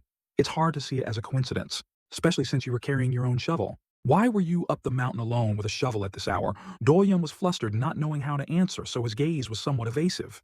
As if trying to maintain composure with the person being interrogated, Han Yi-rang Cheon added, The investigation will be conducted separately at the station. Coming up here was just a bit of personal curiosity. You just happened to dig in the exact spot where the body was on this vast mountain. Honestly, that's a bit suspicious, isn't it? Wouldn't it make more sense if you were the culprit? And then out of guilt, you reported it to the police yourself. Do-yeon's hand clenched into a fist and trembled. He replied honestly, No, I felt sorry for Ha-yeon. Han Yi-rang Cheon stepped beside him, placed a hand on his shoulder and said in surprise, Ha-yeon, we still haven't identified the victim? What, the deceased victim told you her name? Even if you say you see ghosts, I wouldn't believe it. Do-yeon's mind was in a turmoil. Should I show him the game? And then he dismissed the idea. No, he'll definitely think I'm crazy. Seeing him trying to help her, Ha-yeon worried, No, Do-yeon really tried to help me. What should I say? Do-yeon bowed slightly and said earnestly, Please believe me, it's true. From a distance, an urgent call echoed, Hey you, my daughter is here. Seeing the figure of the man hurriedly running over, Ha-yeon flinched. Dad? The man approached and asked Do-yeon, You're that young man, right? The one who contacted me. From the man's panting voice having just run, Do-yeon remembered a few dozen minutes ago. He was calling Ha-yeon's father and said, I found Ha-yeon's body. I know it's hard to believe, but can you spare some time? Ha-yeon wants to see her father. The man approached hurriedly and asked Do-yeon, My daughter, my Ji-yeon, where is she? It took him a few seconds to react and say, Ha-yeon is right beside me. Before he could finish, the detective approached, introducing himself once more. Hello, sir. I'm Detective Han Yi-rang Cheon from the Violent Crimes Unit. I don't know how security contacted you, but the victim's identity has not yet been confirmed. Sorry, but if you're not a relative, you're not allowed at the crime scene. Do-yeon turned to look at Ha-yeon because of the faint sound she was making. Ha-yeon was desperately trying to get everyone's attention, because besides Do-yeon, no one else could see her. Ha-yeon tried to grab her father's sleeve and said, Here, I'm here, Dad. Although she knew her father couldn't hear her, Ha-yeon still recounted everything she had been through. I wandered alone for 2 years because I knew the family must be looking for me. Even though I'm dead, I still can't leave. If even dad can't see me, what am I supposed to do now? I don't want to be left alone anymore. Despair reached its peak, causing Ha-yeon to burst into tears. But what fell from her eye sockets wasn't a sparkling diamond-like teardrop, but a drop of bright red tear. The system had to speak up and remind her lingering attachment is growing stronger. In a place where no one could see, Doyeon took her cold hand as if to comfort her and to motivate himself. Doyeon said to everyone in a firm tone, "She's still here right in this spot." Doyeon turned to tell the detective the truth. "You asked me, right? Whether the deceased victim spoke to me." Doyeon recounted the events of that night. "When I was driving on the highway, a woman covered in blood with disheveled hair stopped my car. It turned out she was dead. This was the first time I'd been in a situation like this. So I was really scared. I've never seen anything like a ghost in my life. I tried to run away instead of helping, but..." She cried. "Please help me," she said. "Don't abandon me." Her name is Ha-yeon. I wanted to help Ha-yeon, so I came all this way. I don't know what to say to make you believe me, but it seems I can see dead people. Ha-yeon's father was about to step closer to him, but was stopped by the detective. After hearing the whole story, Han Yirang Cheon finally spoke, "Hey Choi Doyeon in this situation." Before he could finish, Ha-yeon's father interrupted. He asked Doyeon again, as if to truly confirm, "Is Ji-yeon really here?" Doyeon didn't hide anything. He reached out to put his arm around Ha-yeon's shoulder, but to everyone else it looked like he was embracing thin air. Doyeon replied, "Ah yes, she's here right now." He was silent for a moment, then hurriedly left. "I'll be right back. I'm going to my car for a moment." In just a blink he returned, holding a bright yellow teddy bear with a cheerful smile on its face. Placing that smile in this context revealed how painful it truly was. He held it and introduced it to everyone as well as to Doyeon himself. "This is the doll that Ji-yeon loved very much. Even though she was grown up, she couldn't sleep without this old tattered doll. Since my daughter went missing, I've always carried it with me, always believing that one day she would return." He held it out in front of Doyeon and asked, "Excuse me, young man, if my daughter is really here, could you ask her what this doll's name is?" Before everyone's astonished eyes, Doyeon, without using his hands, controlled the teddy bear towards him, making it float in the air within the span of his two palms. Han Yirang Cheon couldn't believe it. He exclaimed, "Huh?" The teddy bear was no longer floating in his hands but had shifted to float beside him. That was because Ha-yeon was holding it in her hands. She whispered, "Mania." Hearing that, he immediately said to the man and Han Yirang Cheon, "She said it's mania." When Doyeon looked over, he saw Ha-yeon hugging the teddy bear and sobbing. This time, it wasn't blood anymore, but clear teardrops falling one after another like a broken string of beads. The scene now shifted to the police station. The investigator was working with Doyeon to gather more information. After leaving the police station, he let out a soft sigh of relief. "I thought I was going to suffocate." When he got outside, Doyeon saw Ha-yeon waiting there. He didn't know since when. She was trying to wave at someone, although no one besides Doyeon could see her. A moment later, at a seating area somewhere on the sidewalk, Ha-yeon's father spoke first. "Thank you for helping my daughter. I will definitely repay you." Doyeon replied, "Ah, it's nothing. This is what I wanted to do." He recounted in a tone full of self-blame. She was a hard-working child born to a useless father, only suffering. Even in death, she couldn't close her eyes in peace. Thinking about it breaks my heart. Teardrops rolled down his cheeks from his eye sockets. A man with a strong demeanor was now unable to stand firm against the pain of losing the daughter he loved dearly. "What will happen to my daughter now?" he asked Doyeon with an anxious heart. His eyes darted elsewhere as he said, "Ha-yeon wants to know if she can ask me to relay a message." "Is that okay?" The man replied, "Ah, yes." At this moment, Ha-yeon was trying her best to appear in her original form so her father could see her. The first thing she said was to comfort her beloved father, "I'm okay. I was worried about Dad and my sibling, afraid of what would happen to them if I disappeared. It's not hard to imagine what our family would be like without me. I had to at least say a final goodbye so Dad wouldn't keep looking for me. But I still feel relieved. I'm happy Dad has moved on and continued living. If Dad stays strong like now and thinks of me sometimes, that's enough. Thank you, Dad. Being your daughter, I was very happy. They say nothing is more unfilial than dying before one's parents. I'm sorry for leaving first. If there's a next life, can I be your daughter again?" Ha-yeon used the hand of the item she'd cherished since childhood to touch his hair. The man cried even more violently. Amidst choked sobs, he took Mania's hand and said, "Me too, my daughter Ji-yeon. I was also very happy to be your child." To give Ha-yeon and her father space to talk, Doyeon sat on an empty bench and looked at the system notification. She is on the path to seeking freedom. Crossroads of fate. Trapped between life and death. She wanders aimlessly on the highway. But thanks to you, she has been freed. Her soul is ready to return, but her heart still clings to memories she cannot let go of. Whether to stay by her side or not, it all depends on you. But it's also possible you will regret this decision.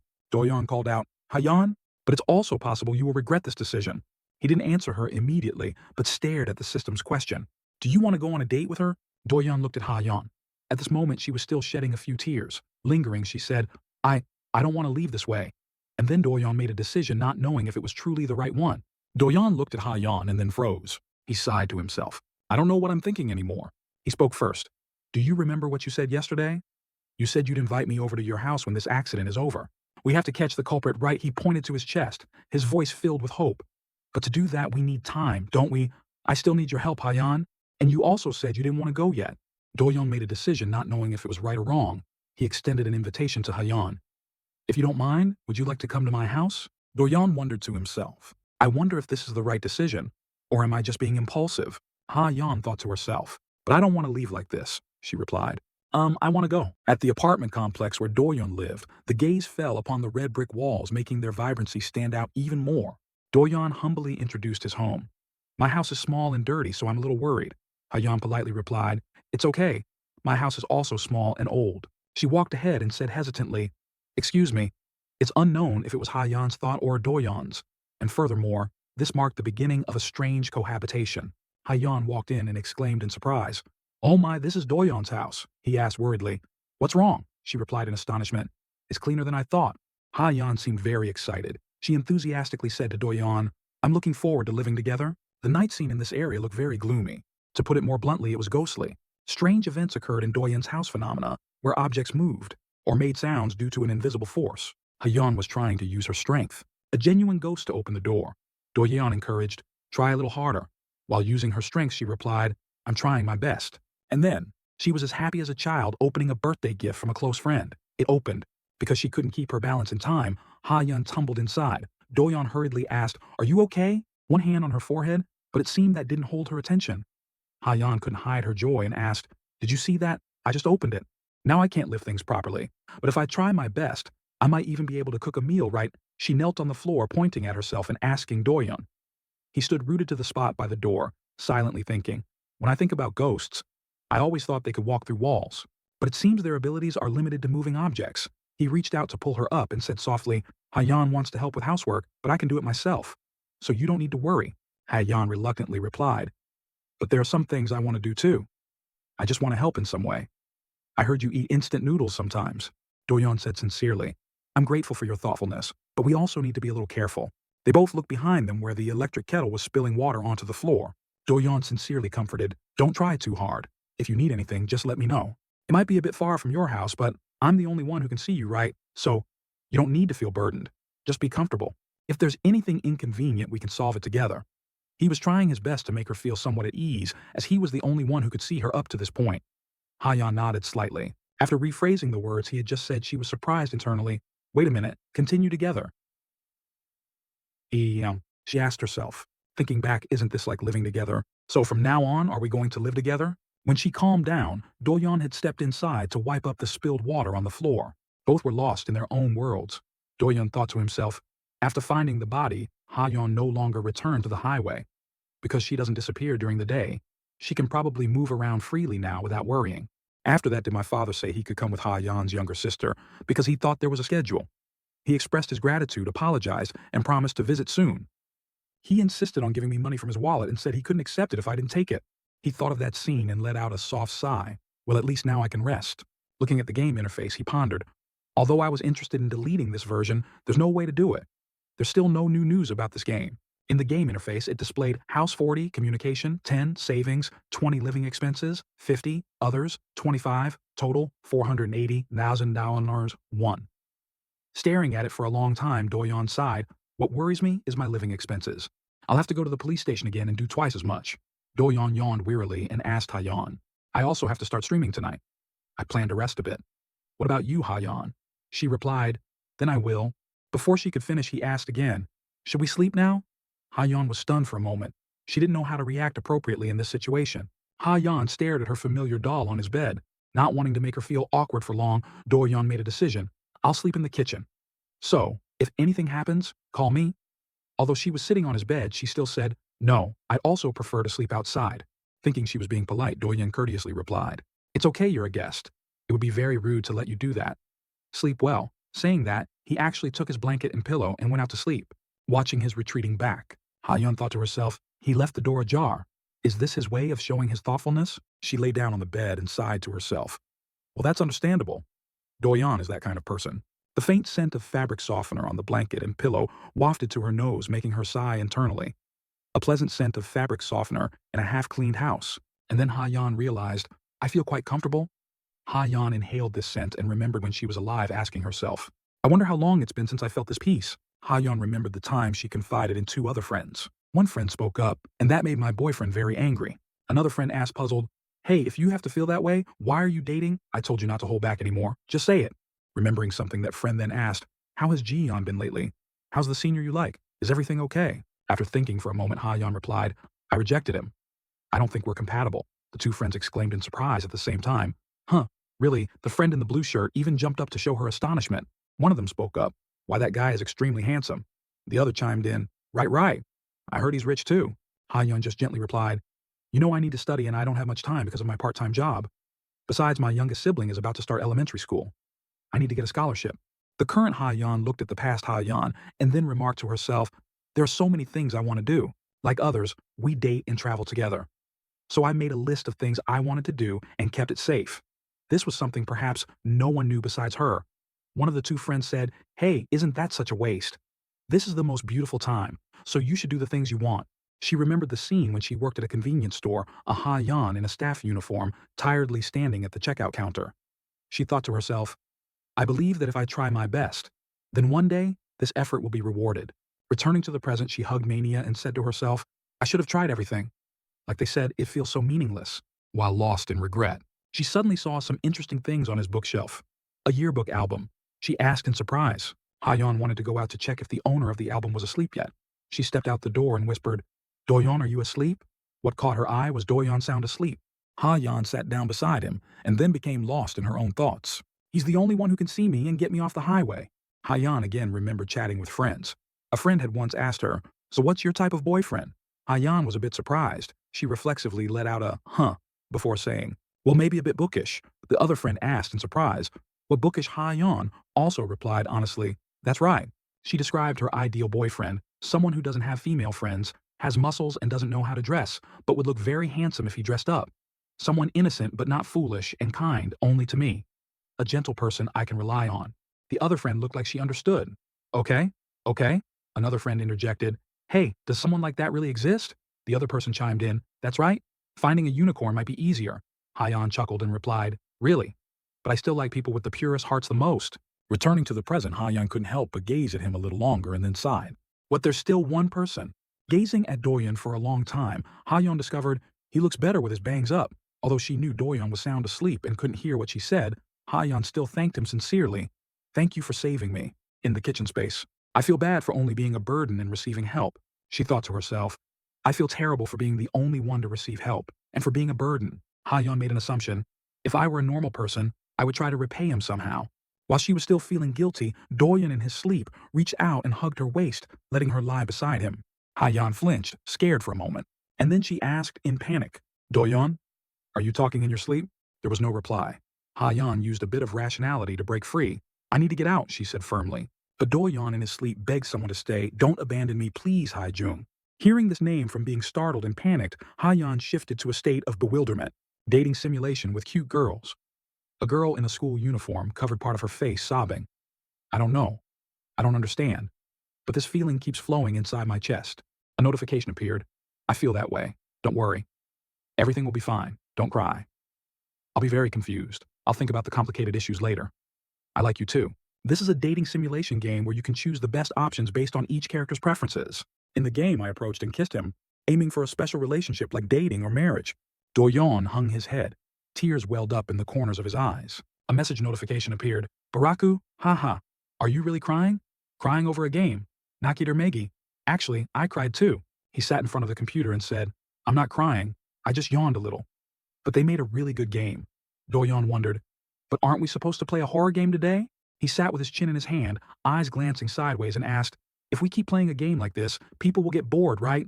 Do-yeon made a suggestion. Sometimes doing something different is also very good. I'll also have time to learn. Yudi donated 10,000 won. Are you practicing dating with a simulation game?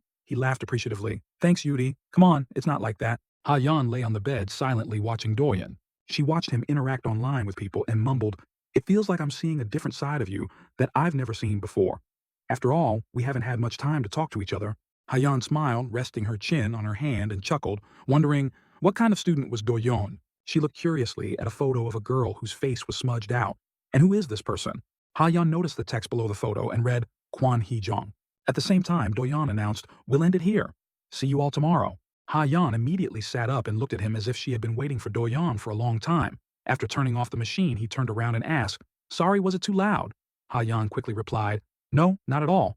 Watching the live stream was quite interesting." She played with her hair and said, "But hey, was that really moving enough to make you cry?" Ha-Yan teased, "So cute." Doyon blushed embarrassed and snapped, "I told you I was just sleeping." He asked, "I also have some editing work to do. I'll have to work late into the night. Is that okay?" She made a gesture of compliance and said with a smile, "I'll be quiet and just pretend I'm not here. Even if I look like this, I can still manage on my own." After hearing these words, he was silent for a moment. Doyon worried that what he was doing would create a sense of loneliness, so he asked, "Or I can finish editing early and we can go out for a walk. Is there any place you want to go?" Ha-Yan quickly waved her hand and said, "No, here's the best." He said, "It's just that I feel a bit stuffy." Then Doyon asked, "Will you go with me?" She was a little surprised after hearing that. Ha-Yan shyly said, "I also want to see the sea at night. I've wanted to go there for a long time." On a note she had written, "Go to the beach at night, have a boyfriend, go to an amusement park. One day I want to open my own store." Doyon, hearing that wish, always smiled gently. He stood up holding his phone and asked, "Then should we go to the beach now?" The system panel appeared. She wants to go to the beach at night, but time and money are very limited. I still have editing work to do and need to find freelance work. Is it reasonable to make a compromise? Doyon looked at his phone, which displayed 4 choices. Choice A, no. She wants to go that way? Let's extend it a bit and go to the beach. Choice B, we just need to see water, right? A reservoir would do. Choice C, if we compromise, a water park might be great. Choice D, we go to an indoor fishing spot. We can see water and fish. After reading through them all, he found it a bit difficult to decide which one to choose. She would like that. In this dating simulation game, you choose the best option to pursue your goal. Doyon remembered the image of the girl wearing a bloody bear head, holding a broken baseball bat, high in a sea of fire mumbling. The targets are deceased, and if you make a mistake, you might be killed in a terrible way. If I continue to spend time with Ha-Yan and make the right choices, it will be fine, right? He recalled the time he held an umbrella for her in the rain, but at that moment it was very scary thinking, I followed the game's choices from beginning to end. Normally games will let you choose lines in the game. Doyon looked at the phone in his hand and thought, but this isn't a game, this is real life. So then, Ha-Yan, seeing him silent for too long, approached, leaned in and called Doyon. Doyon smiled awkwardly and said, "Sorry, I was just lost in thought for a moment." She asked worriedly, "What's wrong? You look so tired." He quickly hid his phone behind him and said, "I was just thinking about where we should go. If we want to go somewhere, it's best we find out about it first, right?" Ha-Yan replied, "I'm glad it's not a big deal." The phone screen still showed 4 choices, but Doyon still didn't know which one to pick. "I wonder if I should..." Suddenly he called out, "Hey, Ha-Yan?" But the choices gradually disappeared. The atmosphere became gloomy, and Doyon suddenly asked, "Is going to the beach a bit much, or how about we go around the lakes nearby? Let's just go to nearby places." He regained his senses, panicked quickly, covered his mouth and mumbled, "What was that? Did I say too much again?" The system announced, "If you choose something outside of these options, it will be reevaluated." Doyon panicked and quickly said, "I didn't mean that." The system panel appeared, "The next choice will have a penalty." She was a little astonished. Then Ha-Yan gave an awkward smile. Ha-Yan didn't seem very happy, but still said, "The lake sounds nice too." The system displayed, "Her affection level has decreased slightly." She strolled on the bridge over the lake. Reaching the bridge railing, Ha-Yan leaned against it and exclaimed, "Oh my, it's so beautiful." She smiled brightly, turned, and said, "It's more beautiful than I thought." He shyly rubbed his head and said, "I'm glad to hear that. I'm sorry it's not the beach." Ha-Yan quickly replied, "No, this is good too. Being here is great. I feel terrible for taking up your precious time." She asked, "But since we're already here, should we take a little walk?" Doyon thought, "I followed the choices as a precaution, but..." He hung his head and sighed in relief. "I'm glad it's okay." On the phone, it displayed, "She's on the highway, a nearby reservoir. A free date is in progress." Ha-Yan seems to be in a good mood. Doyon mumbled, "Not choosing an option will make words come out spontaneously. Is this really a game?" Something bothered him as he looked at the space above the lake. Doyon wondered, what will happen to Ha-Yan when the game ends? Suddenly, a green frog appeared. While strolling on the bridge, Ha-Yan asked, "Doyon, how old are you?" He replied, "I'm 24, she teased. "So you're older than me." Ha-Yan closed her eyes, furrowed her brow, thought for a moment, and then said, When I died, I was 22. So we're probably the same age now. So what should I call you? Friends. Doyen just said, maybe this is enough. It would be a bit strange if we suddenly changed something. He wanted to know more, so he said, I just realized we don't know much about each other. Can I ask what you used to do? She said with some excitement. What do you think I used to do? Doyon thought for a moment and then replied, a college student. Hayan said in astonishment, how did you know? You're pretty good at guessing. He said, usually at our age people are either in college or working part-time, right? Her cheeks flushed as she said, I was a good student and was aiming for a scholarship, you know. Doyon blurted out, really? You don't look like it. Hayan said puzzled. What do you mean? Doyon hurriedly explained, I mean the atmosphere around you doesn't seem quite right. He looked into her eyes and complimented, you're so beautiful that… Hayan gently smiled. She teased, do you go around seducing girls with that innocent face? Doyon immediately retorted, what's seducing? I just think you're very beautiful. Hayan blushed shyly and asked, then why did you hug me last night? He quickly covered his blushing face with his hand and said, that was sleep talking. The heart effect floated up as she continued to tease, your face is red again, so cute. Doyon, his face still flushed, looked away and said, can you stop teasing me? They both stood still, admiring the beauty of the scenery. He looked around and thought to himself, although she suddenly appeared. Doyon gazed at her and thought, but I feel okay with this. The feeling of happiness being with someone and a sense of relief. He picked up his phone. Maybe this game? On the phone, it displayed, Hayan's affection is increasing a little. Not too bad of an idea. Hayan suddenly spoke up and asked, can I ask you a question? Doyon was a little startled but still replied, sure, but her face showed a bit of awkwardness as she said, it's not a problem, but I saw the yearbook album Kwan Hee Jung. Just as Hayan finished speaking, a thunderclap struck from a clear sky. He panicked, what? Then suddenly Doyon couldn't see her anywhere. In the silent space, he called her name, Hayan Hayan. He looked around, wondering, what just happened? Where did she go? Don't tell me she went back to the highway. Doyon panicked and quickly took out his phone to check. A notification appeared, pairing successful. He seemed to be under immense pressure from some force making Doyon's face break out in sweat. The system panel announced, if you don't want to date her, leave the location. Her affection level is hopeless. Suddenly, a disembodied head with its mouth taped shut appeared on the bridge, railing its red eyes looking towards him. Doyon was frightened and fell to the ground, screaming in terror. This deadly simulation game. His eyes were filled only with fear. Suddenly, behind Doyon, a bound, headless torso appeared approaching. It's just the beginning. Next development. Doyon exclaimed in panic. What's that, a head? Is that a moving human head? The headless body behind him moved closer. Doyon's eyes showed clear fear as he slowly looked behind him. He screamed in utter terror and fell to the ground, dropping his phone. Hayan saw Doyon's body tremble and asked worriedly, Doyon, are you okay? His body kept trembling as he backed away. She didn't understand what was happening and said, why are you like this? Snap out of it. I'm right here. Hayan called out loudly. Doyon, please look at me. What happened? She froze when she realized she couldn't touch Doyon. Hayan's expression changed from worry to fear. She gradually faded, calling out, Doyon. He looked at the bound, headless corpse contorting and wondered, what the heck is that thing? Is that a character? Doyon reassured himself. Calm down. Maybe I can communicate with it like with Hayan. He mumbled, first I need to get my phone and look at the options. Because he was so focused on the headless body, Doyon didn't notice the head had rolled to his hand and was staring at him with a gruesome gaze. The head's hair slowly grew longer, starting to wrap around Doyon's arm. It kept growling and growling. He was scared, but still looked down. It looked up, its mouth taped, so it could only growl a few times. Doyon screamed while swatting the head away with his hand. It rolled a few times on the ground. He quickly got up and ran, thinking, don't mess with me? Don't mess with me? On the phone screen, the headless girl item appeared. Choice A, run first. After choosing, Doyon said helplessly, I can't handle that. He closed his eyes tightly in fear and mumbled, something like that is impossible for a coward like me. Doyon ran along the bridge thinking, it said I can leave the location if I don't want to date. I don't know where Hayan disappeared to, but I should leave this place first and find her later. The head's hair caught his leg and pulled hard, causing Doyon to fall to the ground. The system announced, because of your choice, her affection level has decreased significantly. Her affection level changed from hopeless to hateful. Its face became scarier as it twitched, and it let out roars full of rage. A notification appeared. Run away now. The atmosphere was enveloped in hatred. The head became more ferocious than before. He backed away, holding out his hand, and said, sorry, I was a bit surprised. Please calm down first. But it was too late. Its hair wrapped around Doyon's leg and pulled him back. He struggled, but couldn't break free. Doyon yelled, go away, get out of my sight. The harsh words only made the head more enraged.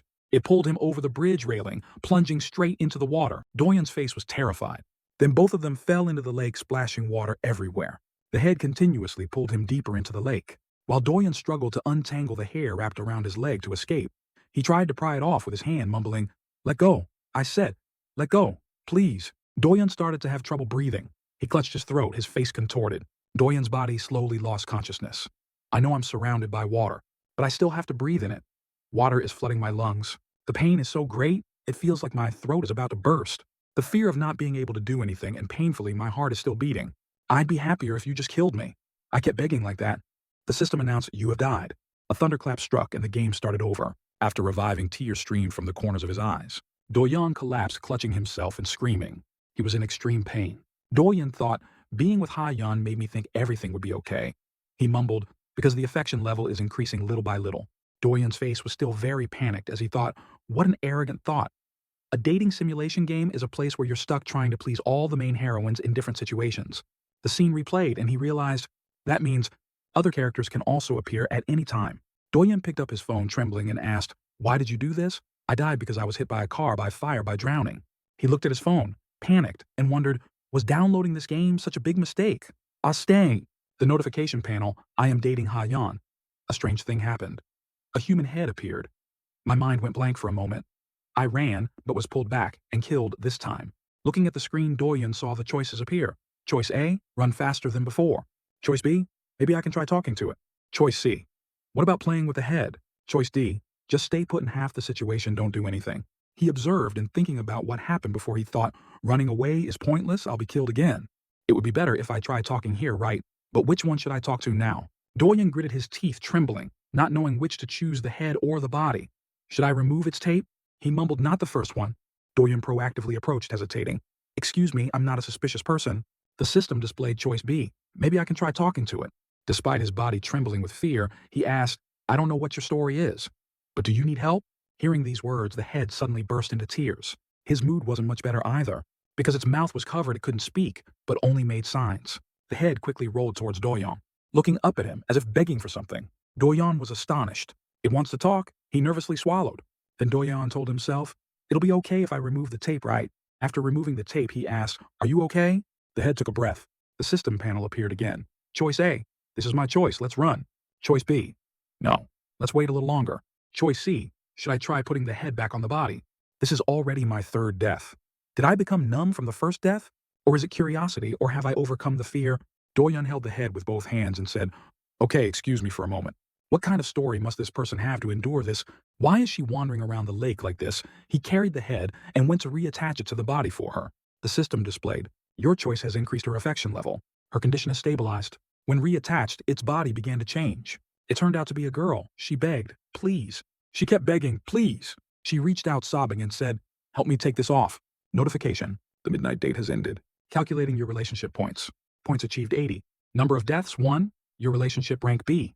Amidst this existing discomfort, the second date has ended. Meanwhile, Ha-yeon was crying and looking at Doyon worriedly. She seemed to have many unspoken feelings she wanted to express. Scene changed to Ha-yeon's perspective. She worried as her hand couldn't touch Doyon. Why is he suddenly like this?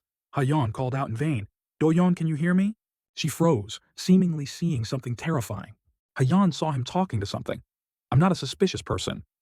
Do you need my help with anything?" She called out to Doyon, confused. "One day, I know we'll have to say goodbye." Ha-yeon wondered, "What? Who is he talking to? Is he talking to that black thing? Is that a supernatural entity?" "I know, because I was dead from the beginning." She seemed invisible in Doyon's eyes. He just hugged the head and walked past her. And Doyon is still alive.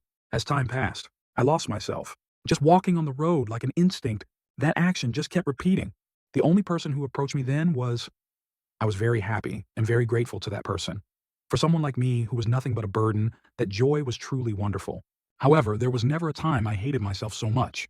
Although I met my family again, everything made me want to stay in this world, even if only for a little while longer. Ha-yeon's body trembled as she wondered, he can't see me anymore. But this is too sudden. No, I can't say goodbye like this. She sobbed and called Doyon. When she turned to look at him, Ha-yeon suddenly saw something enormous and black that looked very dangerous, but Doyon kept walking towards it. She froze. Ha-yeon hurriedly crawled back, yelling, "What's that, Doyon? Wait, that thing looks dangerous."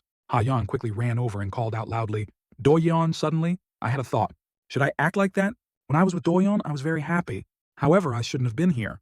If that's the case, what should I do? No, I knew it from the beginning. I know I'm becoming greedy for the happiness I desire. While she was lost in self-blame, Doyon suddenly called out, "Ms. Ha-yeon." The sky was bright. Warm sunbeams shone on him as he stood before Ha-yeon with a worried face. Doyeon asked, "Where did you go? Why did you only appear now?" "I was worried you had disappeared." She was bewildered, not understanding anything. He placed his hand on her shoulder and asked worriedly, "What are you crying? Are you okay? This is too dangerous. I knew I shouldn't do this. I'm becoming greedy, and it will lead to many troubles." Ha-yeon bowed her head, gently touched him, and said, "Doyeon, are you okay?" Doyeon's face went blank for a moment. He seemed confused and said, "Not really. Actually, I'm quite afraid of you disappearing from me." Doyeon saw the expression on her face and said, "Or should I not act so panicked? I can me." Ha-yeon immediately said, "It's not like that. After all, I'm dead and you're alive, Doyeon. Even if I'm allowed to be by your side, Doyeon." She hugged one arm tightly and said, "If I'm a burden, I'll leave you alone and disappear so I don't bother you." He spoke up, dispelling that thought. "But I need you, Ha-yeon." Doyeon comforted. "I can't explain in detail, but to solve this ghost-seeing problem, I need your help, Ha-yeon." He reached out his hand towards Ha-yeon. Doyeon said, "It seems both of us have a lot to talk about. Should we talk while walking home?" The end of the story might have been decided already, but it'll be okay now. "If I act a little more greedy, huh?" She gently replied, "Mm-hmm." And then they both walked on the bridge amidst the sunny dawn, chatting, but they didn't notice a giant fish appearing behind them. It looked at the two of them, its mouth seeming to want to call out. They both sat in the car heading home. In the car, Ha-yeon asked, "So a headless woman asked for your help?" He replied, "That's right. Didn't you see it?" Ha-yeon? Her eyes were a little sad as she said, "I saw it, but..." Ha-yeon said, "I only saw a black shadow. I couldn't see the details. I only saw Doyeon trying to talk to it." She bowed her head, her bangs almost covering her face, and asked, "Aren't you scared?" "I'm the same way. But if a dead person suddenly appeared in front of me..." Perhaps Doyeon understood Ha-yeon's feelings and said, "Of course it's very scary." He recounted, "A horrifying head suddenly rolled on the ground, and when I wanted to run, a headless body came towards me. Besides, you also disappeared. Do you know how scared I was?" Doyeon looked at her and said, "I was worried you'd appear on the highway again. I was so relieved to see you again, Ha-yeon." Hearing these words, Ha-yeon twirled a small lock of hair with her hand and smiled. She tilted her head and asked, "Earlier you said you needed my help, right? Can I ask what you need?" He seemed flustered. "That's a bit hard to say now." Ha-yeon reproached, "What, that just makes me more curious. Tell me. I'll help you with all my strength." Doyeon just answered perfunctorily, I'll tell you when I have a chance." After what just happened, he drove, but he still seemed to be paying attention. Doyeon remembered tape wrapped around the body, wounds that looked like cuts everywhere, and a very serious cut on the neck. He looked at her and mumbled, "That could be a dismemberment murder case, but I saw it on the news. Getting involved with it could put me in danger." Ha-yeon turned to look. Doyeon still seemed busy thinking, "But wouldn't refusing someone I promised to help, just because I'm scared, make them feel even more miserable?" He mumbled, "When I can't even take care of myself now, She asked with concern, "You seem to have a lot on your mind, huh? Is it because of the person you just mentioned?" Doyeon hesitated. "That's right." Ha-yeon gently said, "Doyeon, you're too kind, you know.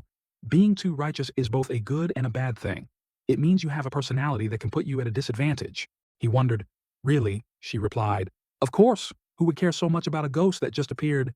Ha-yeon said worriedly, "So you don't have to do things you don't want to, because the most important thing is yourself. No one can deny that." She smiled gently and said, "Of course, for someone saved by that personality of yours, it would be very strange for me to say this." Ha-yeon advised, "Don't try to help everyone alone. Try your best and know when to give up if you can't do anything. It'll be okay if you're more honest with yourself. There's still a lot to talk about this time. Honestly, everything is very scary, but with my help, someone can be pulled out of hell. Then isn't it worth trying my best if there's a God who always watches my actions? That God will surely bless the things I'm doing right?" Doyeon said blankly, "What?" The landlady announced, "I'm about to raise the rent. You know the money has increased a lot, right? Everyone renting out houses around here has raised their prices, so I have to raise mine too." After hearing that, he quickly replied, "That's true, but that's too expensive, and making that decision like this is too sudden." She said, "Everything's prices have gone up now.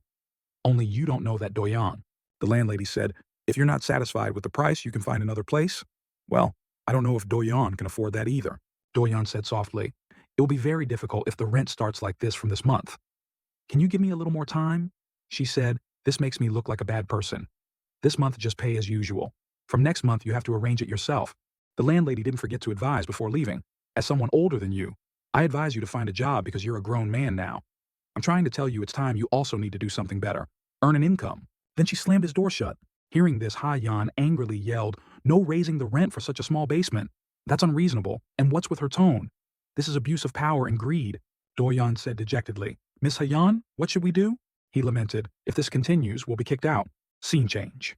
Doyeon opened his phone to check sent emails. He made a call. Hello, I saw you're hiring and I'm calling to… Yes, I can also edit advertisements. I'll send another CV.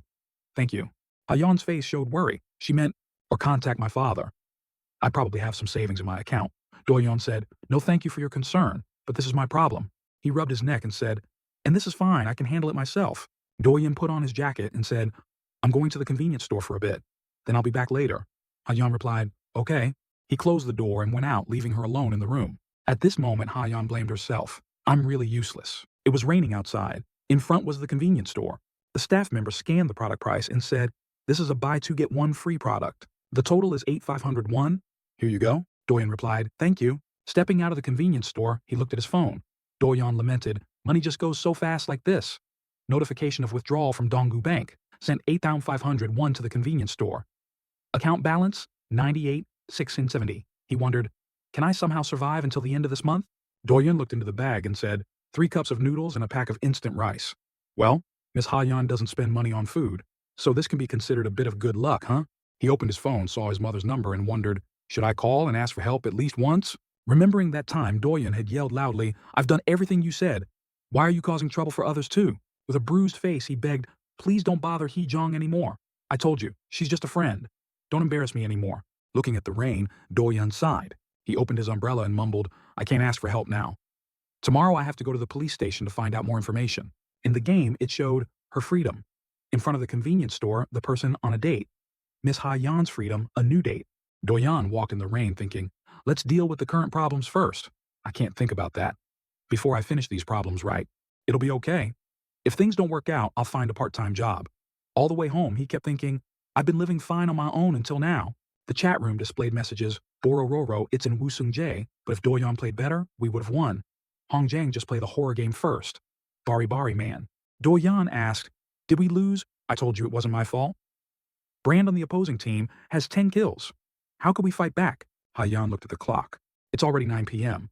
She curled up in a corner of the bed and mumbled, he can't even sleep because he has to edit and now he's live streaming too. I wonder if Doyon is okay. No matter how you look at it, he's exhausting himself. He reached out his hand and said, from what I see, forget about skill. I think I'm just unlucky to be more precise. Although I look like this. When I was in school, I always got scholarships, you know? I'm fine. Doyon rubbed his eyes, the dark circles prominent beneath them, and said, it's just that my condition lately hasn't been very good. He asked, we can stop playing games now, right? Amaestuo. Hayan stepped off the bed. She held Mania in her arms. Hayan looked towards the kitchen and mumbled, surviving on 1 cup a day. His body will collapse at some point. She looked at her hand and thought, if I could touch objects at will, that would be great. Then I could help in some way. Hayan went to the gas stove. She tried her best to lift the pan with her hand. Hayan was astonished that a ghost like her could lift the pan. She shouted happily, it's lifted. After lifting the pan herself, Hayan suddenly realized something. She looked at Mania and mumbled, does the lifting process differ for things with different weights? Mania can be lifted if I concentrate, but I can't even lift a frying pan as I wish. Then Hayan stood still for a moment. If I had a body, I could have helped Doyon more. No, if I practice, I can do it. Suddenly, news appeared. Have you heard about the channel deleter? Reading this line astonished Doyon. He replied, I don't know either. I tried to contact him and visit him, but I couldn't meet him. Doyon mumbled. After that, I tried to contact the person who deleted the channel, but he didn't pick up the phone. Now, I can only hope he's still safe. Newsflash, Dalmong is now on the mountain. Did you see the woman's body that was seen before? He wondered. Yes, the body. The message displayed Kim Ji-jung right. They said a ghost appeared and told them where her body was. Dalmong. Couldn't that be a joke or a real murder? Doyon seemed to have read something from the computer. It seemed very bad, so his face showed a bit of panic. The information station reported the body was found near the mountain along the Geo. The first discoverer claimed a ghost told them. Police responded to a report of a woman's body buried on Donggu Mountain. A woman's body was discovered along a field hill near Zero and is currently under investigation. First reporter Mr. Chan. Doyon didn't understand what was happening. Wait, what is this? He read the comments. Namia, they killed her themselves and now say they see ghosts, right? Dong, a ghost told them. They definitely killed her. Mia, that's not even a regular hiking trail and they just went there and even dug. That's absurd. After reading, Doyon was shocked stiff. The order related to the latest order, main electricity. The culprit of the mysterious corpse is the first reporter. The woman's corpse was found near Yeyu Row. I see ghosts. The first reporter's excuse. Sitting in front of the computer screen, he was stunned. What is this new news? Doyon mumbled, I was interrogated for an hour. Nothing was mentioned when I was at the police station. What's wrong? Why do you look so serious? He held his head and wondered, is there still more investigation? Isn't it okay like that? Will I really be blamed? Cool. What if my personal information is leaked because of this? Doyon said, even if I tell everyone the truth, they will surely believe it. What if it's really... At this moment, a small yellow creature ran in. Hayan proudly held the spoon and called out loudly, Doyon, look, I've entered mania. He sprayed stiffly. She froze, seemingly realizing something was not right. Message Dalmong. What is that? Namia, did that thing just move? I also heard a woman's voice. Hayan saw Doyon's live streaming camera was on and her face turned pale. Then she pretended to fall and said, I'm a doll. Message arrived. Duragon, is this some kind of hidden camera prank? Ouch, I fell over. He just regained his senses, hurriedly, raised his hand and yelled, wait a minute, something urgent happened. The live stream ended. Hayan blamed herself. What should I do? I think I caused trouble again. She said earnestly, I'm very sorry. I didn't intend for that to happen. Really. I just wanted to help in some way. Doyon covered his mouth with his hand, trying to suppress his laughter. Then he picked up Mania and laughed loudly, saying, what is this? How did you do that? Hayan called out to Doyon, confused. He said, do you know how funny you look? Someone going through a lot is also extremely concerned about me. In her bewilderment, Doyon said, thank you. He said, I'm trying to handle everything myself. While I have an incredibly reliable helper here, strangely, I find my thoughts becoming clearer. Doyon asked, I have a problem. Would you mind helping me? Hayan replied, of course not. Ask me for anything. It's been a long time since I asked someone else for help. They both went out together while it was raining heavily. She exclaimed, oh my, it's really pouring now. Are you really okay? He replied helplessly. Well, I have to try. What else can I do? Doyon looked over and said, I can't ignore someone begging for help, and if I just let things be, I'll feel very awkward. I guess I can't help but get involved. He said worriedly, Hayan, you can wait at home. Hayan immediately hugged Doyon's arm tightly. That action both embarrassed and astonished him. She shyly said, I don't want to get caught in the rain. Hayan looked up and asked, should we walk like this until we get to the car? Doyon shyly replied, okay. Suddenly she wondered, so is the ghost you're about to meet beautiful? He exclaimed in panic. What? Hayan asked. What's wrong? Why are you blushing like that? Scene changed to somewhere else. A man in red shorts holding a glass of wine stood looking at the city at night. The mysterious man spoke. Come in. He asked, have you found out about them? The scarred man replied, yes, sir. He reported, Choi Doyon, 24 years old, an unknown streamer. Nothing special. But he found the body thanks to a ghost signal, and he said he knows who the woman is. The mysterious man remained motionless. The scarred man said, besides, someone said they saw dolls flying in his room. After hearing this, he seemed interested. The mysterious man asked, dolls flying in the air? He replied, that's right. It sounds hard to believe, but someone saw it. He took out a pack of cigarettes and said, so that girl has turned into a ghost. The mysterious man put on his vest and said, can you invite him here to work with us? I wonder if what he saw is true. In the dark night, a white car was speeding on the highway under the pouring rain. Inside the car, Hayan sat in the passenger seat and said softly, sitting in the car on a rainy day like this reminds me of the first time we met. Choi Daeon glanced over and replied, yeah, that's true. She rested her hand on the door, looked out through the window and sighed softly. Honestly, at first, I thought it was a dream. When I was pushed to the limit and gave up everything, it was you, Doyon, who saved me. A moment later, Ha-Yan turned her head to look at him and smiled encouragingly. And that ghost will also need help like I did before.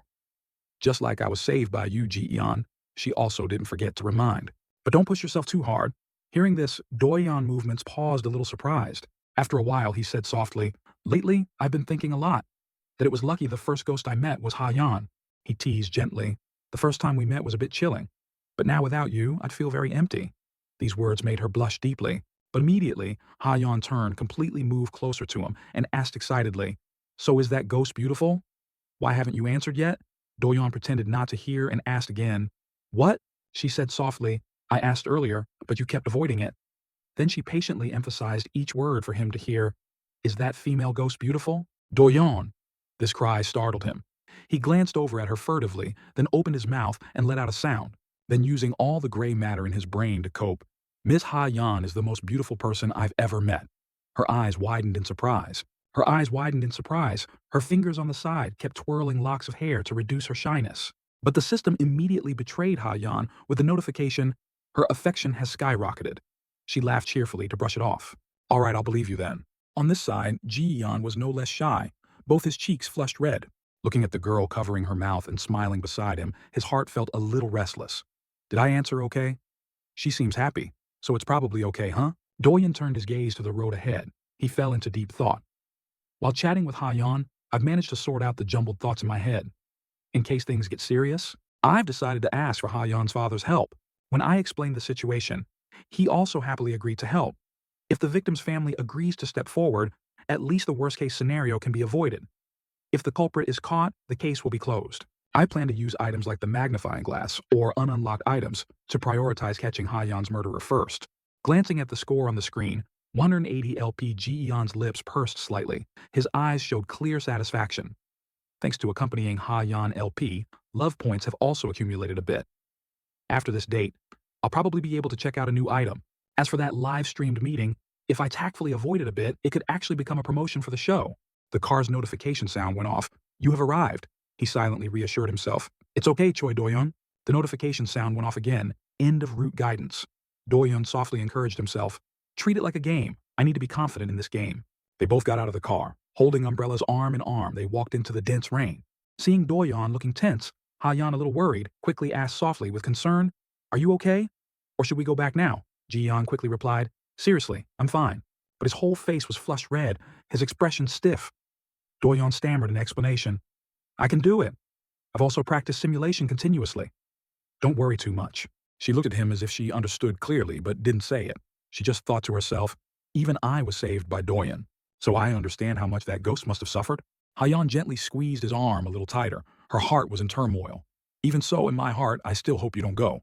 Her eyes darkened as she blamed herself. "I'm really selfish." A moment later, Ha-yeon patted Do-yeon back hard, encouraging him, "Since you've decided, be confident.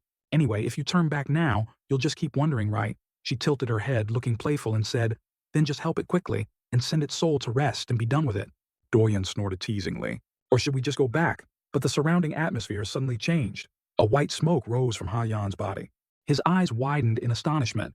His pupils followed the smoke, looking upwards. The raindrops grew heavier with each passing moment. Do-yeon still stood there holding the umbrella, but Ha-yeon's figure was no longer to be seen. A notification sound came from the phone. The second midnight date officially begins. His finger swiped across the phone screen. His mood was a little restless. Ha-yeon can see me, but I can't see her. He covered his face with a sense of helplessness. Then he slowly walked on alone in the rain. Watching his every step under the bridge, Do-yeon fell into deep thought. It's said that when a demon's aura is too strong, weaker auras will be obscured. He hesitated for a moment, seemingly unsure. "Well, it's just information read online, so I'm not very sure." The notification panel suddenly appeared. "Her affection level is currently normal." Ji-yeon's eyes widened as he looked at the scene before him. A headless corpse was standing bowing in the rain on the other side. She seemed to be searching for something in helplessness. On this side, he kept mumbling the notes in his head. No matter how scared, absolutely do not run away or deny them. Must gather maximum information through conversation. Taking a deep breath to calm himself, Ji-yeon approached the corpse, then stopped at a distance holding the umbrella towards her and said softly, "Hello." Do-yeon scratched his head shyly and asked, "Do you remember me?" "You saw me yesterday." He looked at the corpse ahead and kept trying to start a conversation. "It seems you need help. Can you tell me the story?" But he received no response. At this point, the system finally gave a notification. The midnight date begins.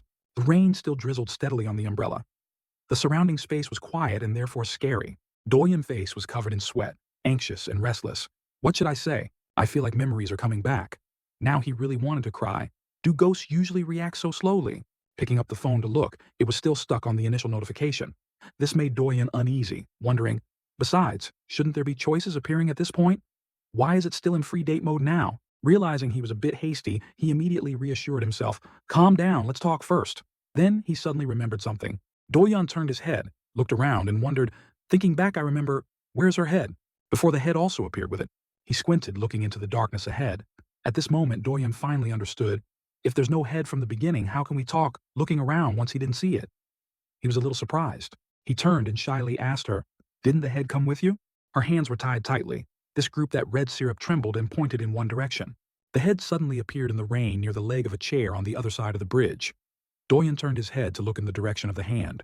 Then he shouted, a little flustered, "So you're here. Do you remember me?" Do-yeon quickly stepped forward and asked again, "I want to know what happened to you. Can we talk for a bit?" But just now, the head had rolled elsewhere, making him stop dead in his tracks.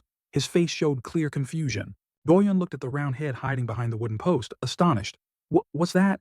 Can't you hear my voice?" He turned and offered the umbrella to the torso behind him, saying, "Can you hold the umbrella for me for a moment? One, you must say." Then Do-yeon, without hesitation, stepped into the rain following the head to start a conversation. "Miss, can we talk for a bit? I'm not a bad person. I just want to hear you explain what happened and help you.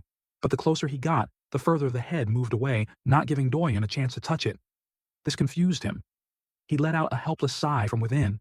His hands and feet were flustered, not knowing what to do next. Doyon stood in the rain watching the head get further and further away. At this moment, he finally understood, it's clearly avoiding me. Did I do something wrong? Doyon tried to lift his foot, intending to get closer to investigate. As expected, it rolled back a bit, making him confused and bewildered. I didn't do anything wrong, so why did it run away? The head hid behind the wooden post looking at Doyon. The two of them stood in the rain exchanging scrutinizing glances. The progress notification panel popped up. After much thought and hesitation, I decided to help her. The person silently enduring pain alone. But I couldn't see her head anywhere, so I just looked around. It turned out the head was still far away, just standing there looking with a wary expression. Looking closely, isn't it embarrassed? Then it presented choices to Doyon again. A, she's probably really shy. The solution is, don't pressure it, just wait until the head approaches on its own. B, it might also be afraid of me. The solution is, try to reassure it and gently call out saying I'm here to help. The story surprised Doyon mildly. Could it be that she ran away just because she was too embarrassed? He quickly analyzed, in this situation, don't force it, choose B for safety. Just as the answer was given, the notification followed the next day. The penalty for the next choice will be activated. The screen suddenly faded. Then several other answers appeared. The options have been updated. Doyon's eyes widened in astonishment as he looked at the phone screen. He let out a startled, huh. The content of these choices is A. There's no more time for silly games. This sentence requires an attitude yelling at the wife not to bother and come here quickly. B. I've come all this way and you're still dawdling. If you don't come, I'm going back there. This sentence requires expressing annoyance and urgency. C. It's already horrifying and terrifying, you're lucky to even be talking to me. This sentence requires belittling or coercing with a contemptuous attitude. D. Doyon recalled some previous images. Contorted face anxiety. Could it be because of that time, currently his state truly wanted to collapse? What do I do now? Everything is crooked like a screw tightened in the wrong place. Choosing any of them will only lead to disaster. The screen counted down the 9th second. Doyon looked ahead, his mood in turmoil. There's no other way. And if I have to defy the choices again, I don't know what penalty I'll face. His feet were a little restless, unable to stay still. The screen counted down at the 6th second. In this situation, I have to choose the less bad option. There's no better way. Doyon turned and walked towards the corpse holding the umbrella. To the astonishment of the head, he yelled, I'm giving you one last chance. At this point, Doyon hugged the corpse tightly against himself. He threatened loudly, if you don't come here now, I'll take a body with me. You know? If you don't want to come, I'm out of options, right? The screen also displayed Doyon choice D, using the body as a hostage to threaten let's see with a scheming expression. If you don't come here now, I'll just take a body with me. He used 2 fingers to push back his bangs, his face tilted upwards. His pride whispered, actually, this choice is quite good. Meanwhile, the head on the other side gave Doyon a confused look.